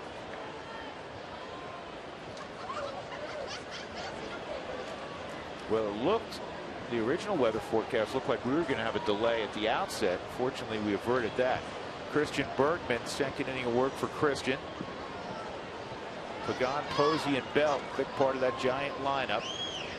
And Pagan takes strike one. Pagan is 1 for 3 in a walk. He had an RBI single in a 4-run 7th inning. That kind of really opened it up for the Giants. Kyle Kendrick gave up 4 runs in 6 1/3. 5 hits, 3 walks, 4 strikeouts. He walked in a run in the 3rd inning. It was a 1-0 game until the 6th. And then the 2-run home run by Brandon Belt to the upper deck. It's the 34th ball ever to go in the upper deck. That was in the 6th, and then 4 in the 7th. Rockies got back in it with a 3-run home run from DJ LeMahieu in the 7th. And back-to-back 2-out doubles by Tulowitzki and Rosario last inning. Well, and you know going into the 9th inning you're going to face Casilla. And with that 100-mile-an-hour fastball, you're just hoping to get, like we said, you get a bloop in the blast, you make it close again. But I think when you're in these type of games, especially against the Giants, this inning right here, this top of the 9th, making sure you keep it at 3 runs and not let it get out of hand. Don't let them add 1 more. Will make a huge difference as far as your approach goes and how the Rockies will feel coming in. 2-2. Pagan's been very steady, hitting over 300 from the left side, hitting over 300 from the right side. He's hit at home, he's hit on the road. This is a guy the Chicago Cubs gave up on, and the New York Mets picked him up, and he really came into his own as a New York Met. He is an extremely hard worker, a native of Puerto Rico.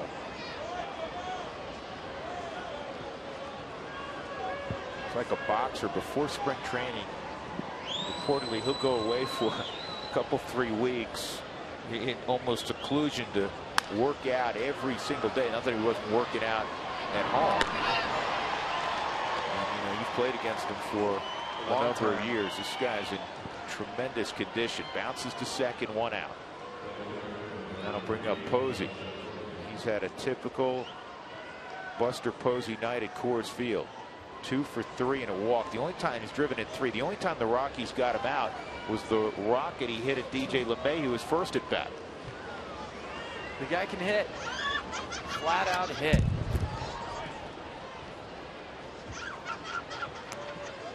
The Giants have done a good job of making sure they put him at first base to save those knees when he's catching. I think that's the biggest worry that you have with Posey behind the plate, is him getting hurt, taking a foul ball off his face, obviously getting in those legs. Another line out. Yep, another line out. So he's 14 for his last 30 at Coors Field over 7 games, and has driven in 11. 2 gone. Tonight's game changer brought to you by T-Mobile. It was a 1-0 game in the 6th inning. Brandon Belt came up against Kyle Kendrick, and he hit one 475 feet. 34 balls have gone in the upper deck at Coors Field since this beautiful facility was opened in '95. 20 different players have produced those 34 upper deck shots. Brandon Belt adds his name to the list. 0-1 from Bergman, and it's 0-2. I've said this many times, Billy. I'm a big fan of Christian Bergman. Yes. He is a guy that may not have the greatest stuff from a big league standard in the world, but he's aggressive and he's not afraid. He's not afraid. All you can ask for is that you compete. That's all you want. When you're playing behind, when you're on the defensive side, keep that pace going, be quick, fire strikes, and compete. And the players behind you will see that. The manager can see it. We can see it up here, and we hope the fans at home sees it as well. 1-2. Cutter, jam, Belt. Belt also has a single tonight. He's 2 for 4. Giants 7 runs, 10 hits, and an error. The Rockies 4 runs on 7 hits without an error.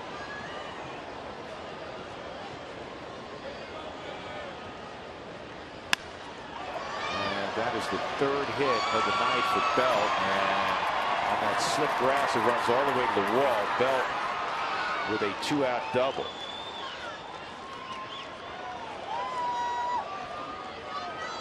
His big May continues.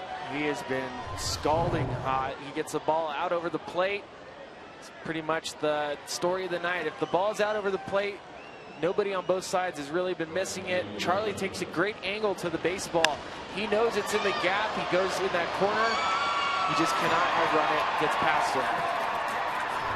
With 2 outs, that's not a ball that Brandon Belt would try to go for a triple, but that is typically triples alley out there. Hunter Pence 0 for 3 and a walk. Hunter came in with a 16-game hitting streak against the Rockies. It's the 2nd longest hitting streak a Giant has ever had against Colorado. The longest, not surprisingly, 18 games held by Barry Bonds. Pence has hit .433 with 5 home runs during the 16-game hitting streak against the Rockies. Here's the 1-0 outside, and then past Nick. It'll be a wild pitch, and Belt goes to 3rd. Well, Pence is 2 for 6 off of Bergman, and so far this year he's 3 for 8 with runners in scoring position. You don't think that moving up on a pass ball with 2 outs to 3rd base will make a big difference? I tell you it does, and I'll tell you why. Because those pitches, being able to throw the changeup, to bury it, if he gets them to 2 strikes, I know he's sitting 2-0 right now, but that level of comfort where you can feel like you can bury it, there's not as much of a margin for error. You don't want to throw a ball to the backstop. Pence pulls it down the line, past the diving Nolan Arenado, and Pence with a run-scoring double, and he keeps that hitting streak against the Rockies intact. It's now 17 games, and it makes it 8-4 here in the ninth. He just hits the ball so hard. So hard, and Noel makes a great effort. Right down the third baseline. Nolan almost getting that one as well. Fully stretched out. Now he's just worried, making sure his back's all right.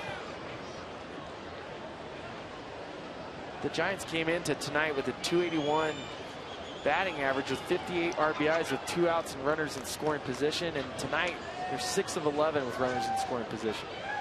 Brandon Crawford 0 for 4. And the only Giant not to reach, and there he goes with an RBI base hit. It's 9-4.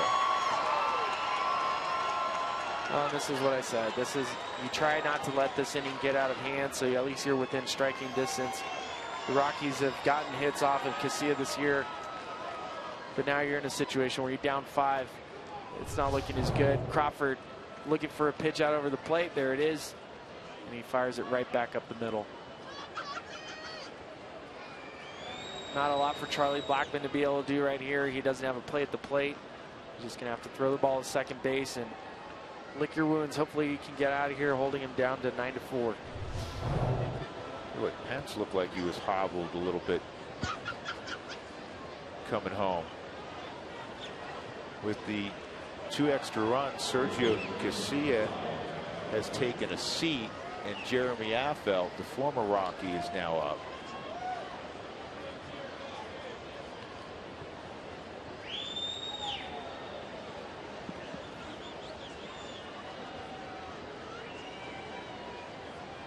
Two outs, 2 doubles, and a single. 2 more runs for the Giants. Matt Duffy, he has a hit in each of his last 2 at bats. 1 in the 7th, 1 in the 8th. And here he is up again in the 9th. 13 hits now for San Francisco.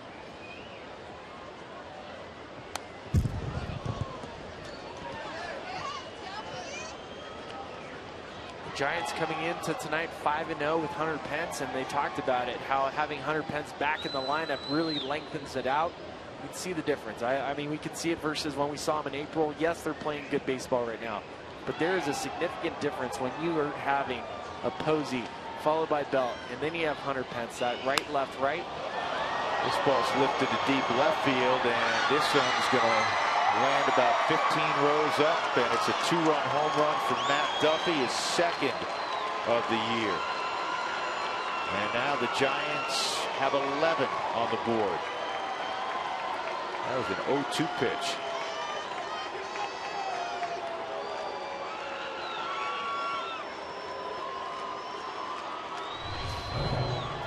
.02 fast, .02 changeup just runs right back into Matt Duffy's swing path. See him pull the hands. He got all barrel. That ball is hit far.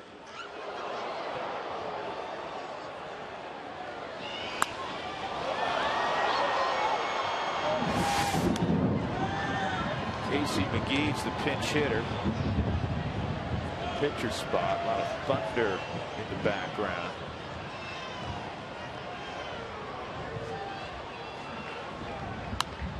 I know what you're saying at home. There's been some thunder from the Giants here in the last couple of innings.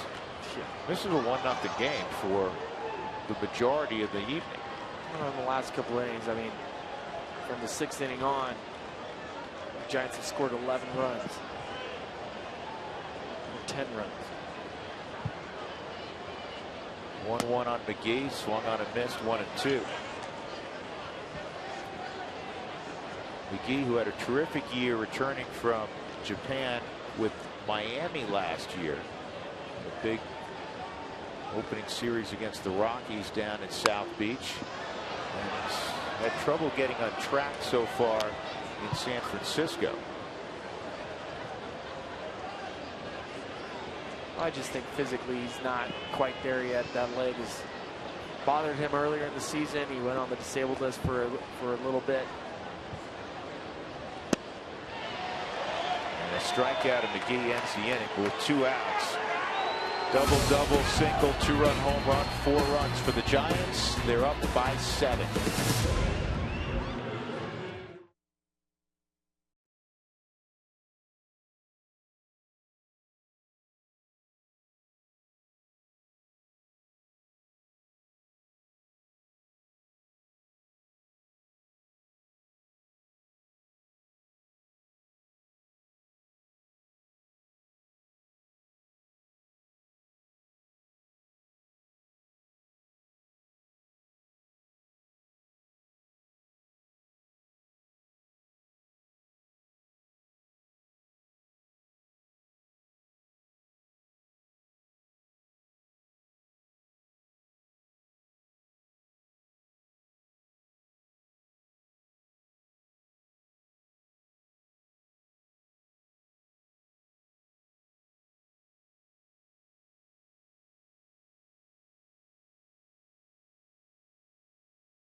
Michael McHenry to get his glove story.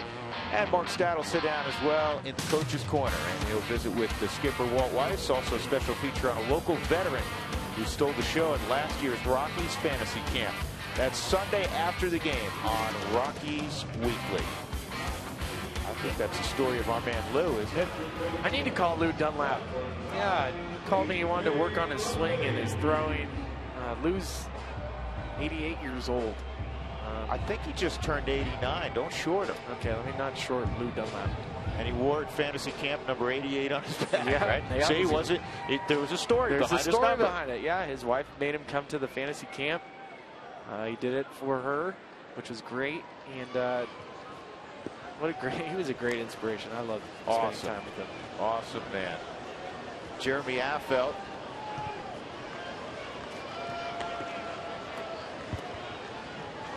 Came up with the Royals. They didn't know, would he be a starter? Would he be a ninth inning guy? He threw gas on the left side.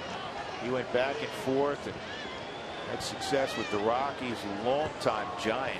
And now you think about his career, and he's really been one of the better left-handers in baseball for about a decade. How about his postseason ERA? He's ranking all-time. He ranks behind Mariano Rivera, Harry Breachin, who was St. Louis Cardinal in 1940-1953, base hit to right field by BJ.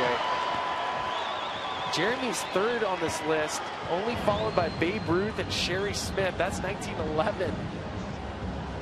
.86 ERA in the postseason. One of his buddies is on there, and that's Bumgarner.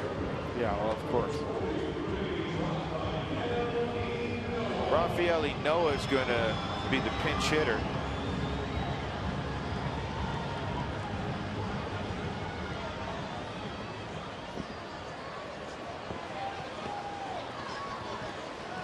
Jeremy, part of that 07 Rockies World Series team also. To strike.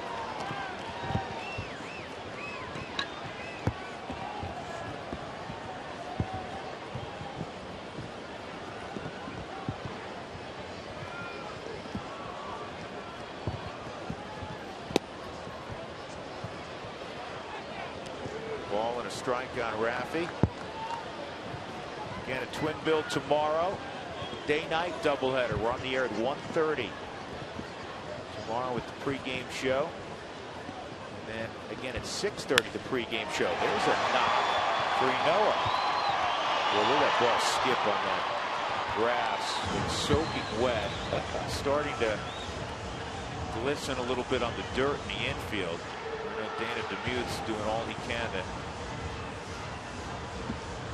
get through this inning. The Rockies are going to do all they can to try to make this a long evening for Affeldt and have the Giants sweat a little bit. Yeah, of course. Brandon Barnes will pinch hit for Charlie Blackmon. 4 for 4 yesterday. Let's pitch it tonight. See if we can make it 5 for 5. Does it count? No, Barnesy had a great day yesterday. You know he's going to bring energy. He was obviously so excited to get back to the big leagues. One of his base hits, a bunt single, goes the other way a couple of times. That brought home a run. And then this ball down the right field line, a double. 4 for 4 in his first start. He's coming back, and it is absolutely poor. Well, last time we saw him in spring training, Brandon Barnes had the leg kick, and he was trying to swing like Matt Holliday. Now we see, first time we get a real chance to see him in a game. It's a game yesterday wasn't televised, and he's got a little toe tap. Tap.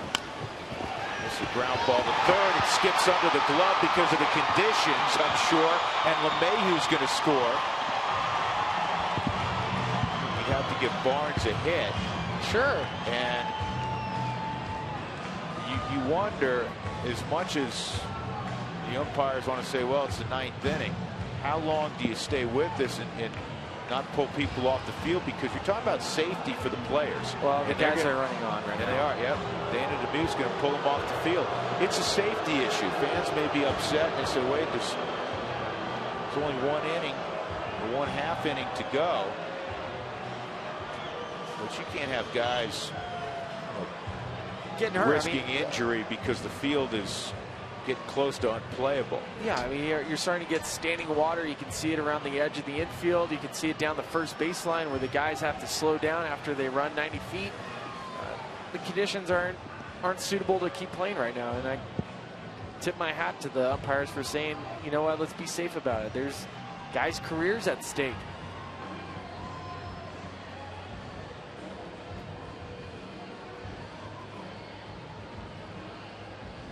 They haven't officially scored Barnes's ball to the left side. It went underneath the glove of Duffy, and ordinarily so that's probably going to be an error, but given the conditions, I would give him a hit.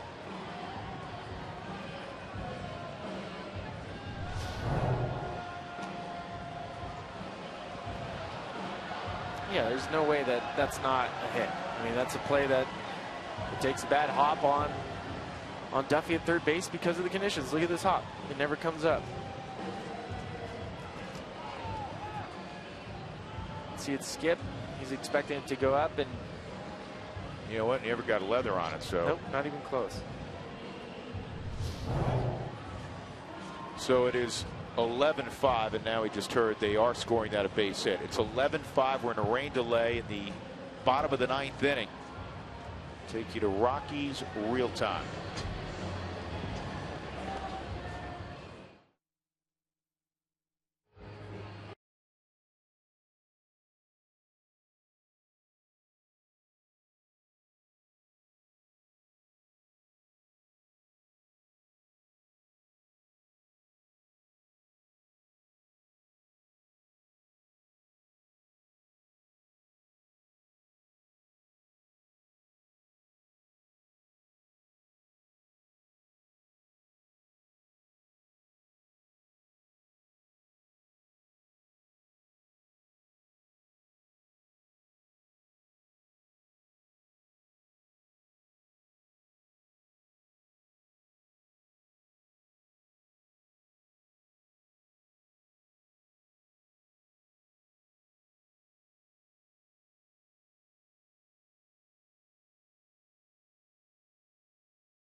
Rockies trail 11-5 at one point. This was a 1-0 game in the 6th inning. It's gotten away from Colorado, but they've had 3 straight hits to begin the inning before the rains to drive in a run. Barnes pinch hit and singled. Nolan Arenado was due up. Michael McHenry is pinch hitting, which leads us to believe, Spilly, that His back's hurt. the back must be bothering him. He dove twice, and he grabbed it the first time when he was diving for a ground ball a few innings ago. He stayed in, but now with the delay, hopefully it's just for precautionary reasons that Walt's going to keep him out. Obviously, the Rockies will be right back to the ballpark literally in hours to play a doubleheader. 1 ball, 1 strike up McHenry. Here's in the 8th inning. He dives to his left. That line drive by Duffy, and he stayed down for a second. Kind of grabbed his lower back. Now, no trainer came out or anything like that, but you just wonder if it tightened up on him. And there's another base hit. Here comes Noah home. Throw going to third. Safe there. Gets by for a moment. So Mike McHenry with the 4th straight hit in the 9th inning, albeit about an hour and a half apart. Well, McHenry's been taking good at bats. It goes back to yesterday. He was 1 for 2 with a homer and 3 walks. He gets a pitch from Affel. And the way that McHenry's been swinging for a role player, for a guy that's a backup catcher, to be able to swing as well as he does. He did it last year for the Rockies. The ball is out over the plate. McHenry just promptly drives it into center field. And then there's Brandon Barnes taking the extra base. So you got first and third, nobody out. Let's make some noise in this late evening. They are making some noise. Cargo's at the plate. Again, nobody out. Affeld out there. He was the one who started the inning. And even after an hour and 44-minute delay, he comes back out. He throws a curveball for a strike to Cargo. Gonzalez tonight is 0 for 3 and a walk. Tulowitzki's on deck. They're going to have to probably get Casilla up. And he is throwing now. Cargo with a base hit to right. 5 straight knocks here in the 9th inning. It began with the Rockies down 11-4. It's now 11-7. And here comes Bochy. Barnes getting high fives.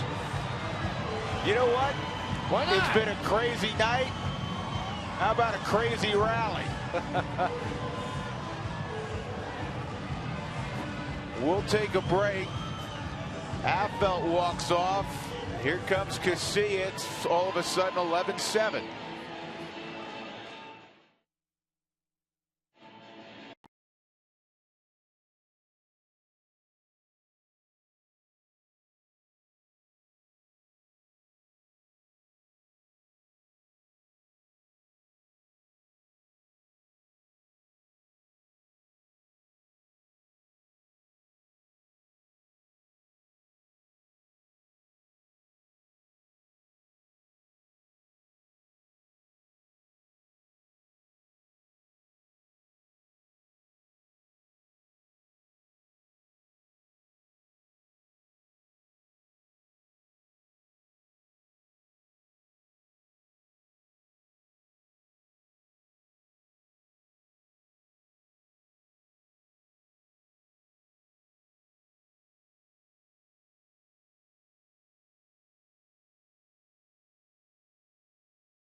Rain delay. They got to see the fireworks display, and now the Rockies, some fireworks of their own in the 9th inning. 5 straight hits against Jeremy Affelt, and they've run him off. It's now a save situation as Santiago Casilla is on the hill.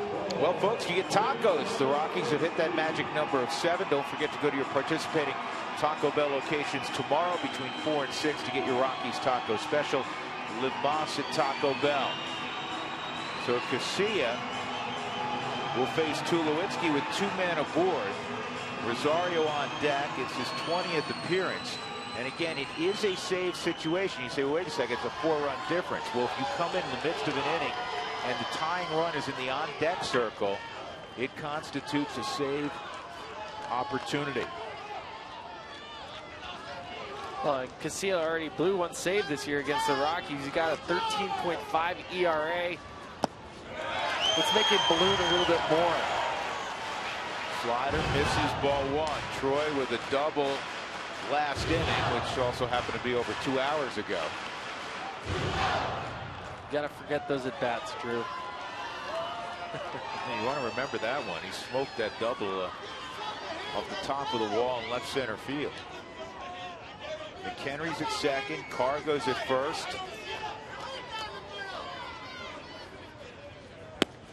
And that's a strike, 1-1. Keep the train moving right now. Keep it going.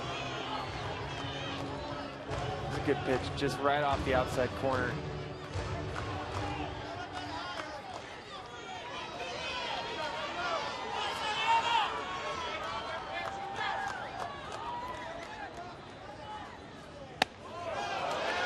Inside, 2-1. Rockies now with 7 runs on a dozen hits. The Giants 11 runs, 14 hits, 10 runs for the Giants in the last 4 innings.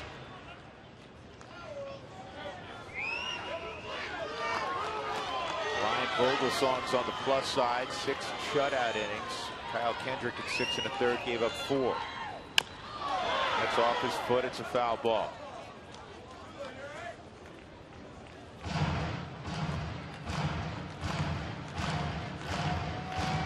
Jeremy Affeldt obviously responsible for the 2 base runners. He faced 5 hitters, and all 5 singled off him.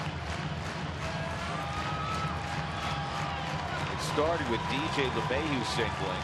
Rafael Ynoa pinch hit single. Pinch hit single by Brandon Barnes.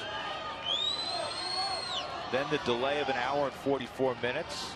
McHenry singled after the delay. Cargo singled after the delay. And this ball is hit well to center field, but right there is Pagan for the first out. So 1 out in the 9th inning. And in these types of affairs, you always play the woulda, coulda, shoulda game.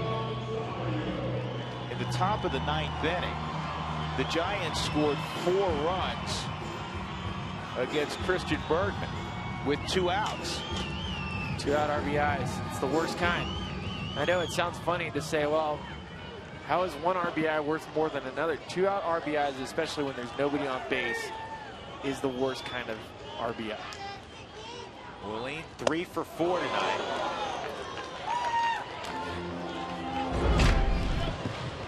Well, Willeen just driving the ball. All 3 of his hits opposite field.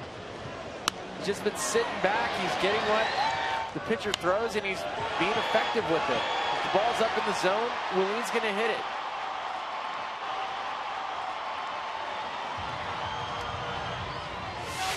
Paulson is on deck behind Rosario. You have to get out of your mind, Spilly, here. You know, he's a power guy, but you have to get out of your mind hitting a 3-run homer. First of all, it still leaves you a donut short. Yeah, you're still short, and I think if Willeen builds off his first 3 hits, they were all opposite field.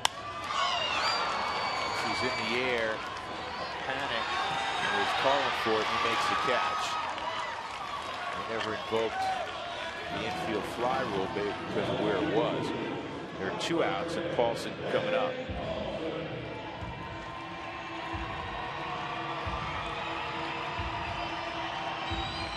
Well, the Giants scored 4 at the top of the 9th with 2 outs. It's time for the Rockies to return the favor.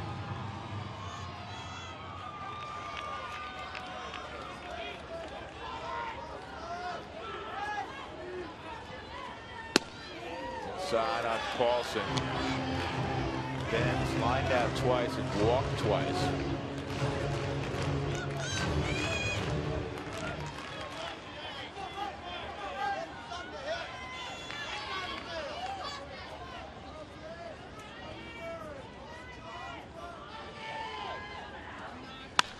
This ball's well hit right center field. Pence going back, looking up, off the wall.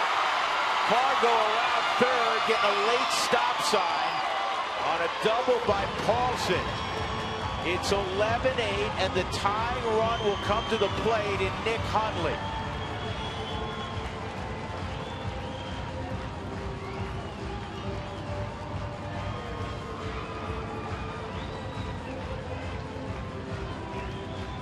Well, Paulson's been just taking these quality at bats, working 2 walks already throughout the night. He's hit balls hard. This is a sinker that runs back out towards the plate. Paulson drops his hands. That is just such a quiet swing at the plate. His approach, he had balls that he hit to left field today, so you can see he's using all parts of the field. He gets that fastball where Castillo misses. And Paulson, with that great approach, makes him pay. So here's Hundley. Strike on the corner. Mayhew on deck. They're 2 outs. Rockies down by 3. They've scored 4 times here in the bottom of the 9th.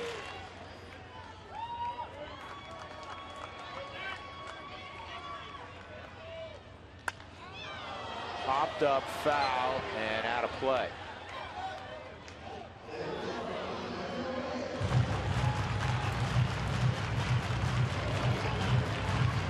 You know what I was thinking with that ball, and it's great either way, but you're almost hoping, and this sounds really weird, that the ball doesn't go out of the ballpark. Yes, it's called a rally killer.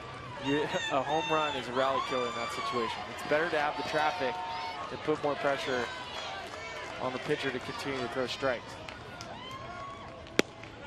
1-2.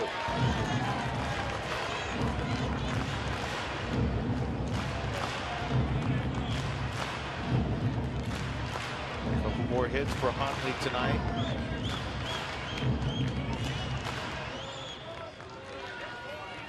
The offense has come late for the Rockies as well. All 8 runs in the last 3 innings.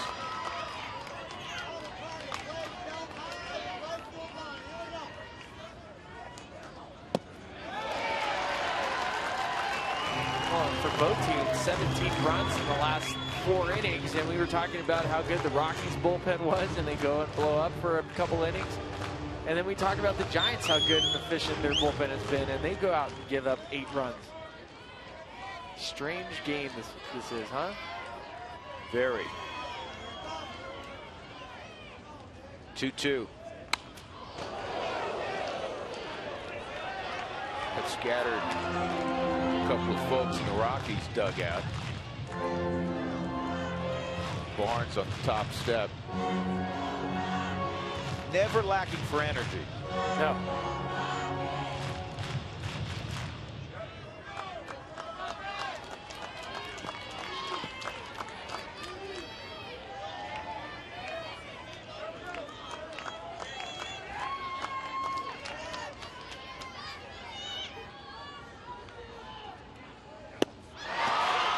Casilla gets the strikeout to end the game. The Rockies put a scare in the Giants in the 9th.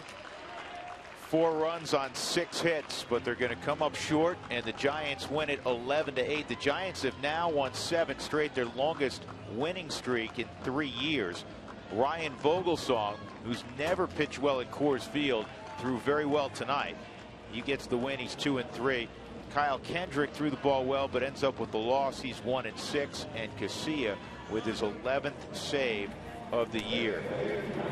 Time for our Jimmy John's delivery of the game. It's the work of Ryan Vogelsong.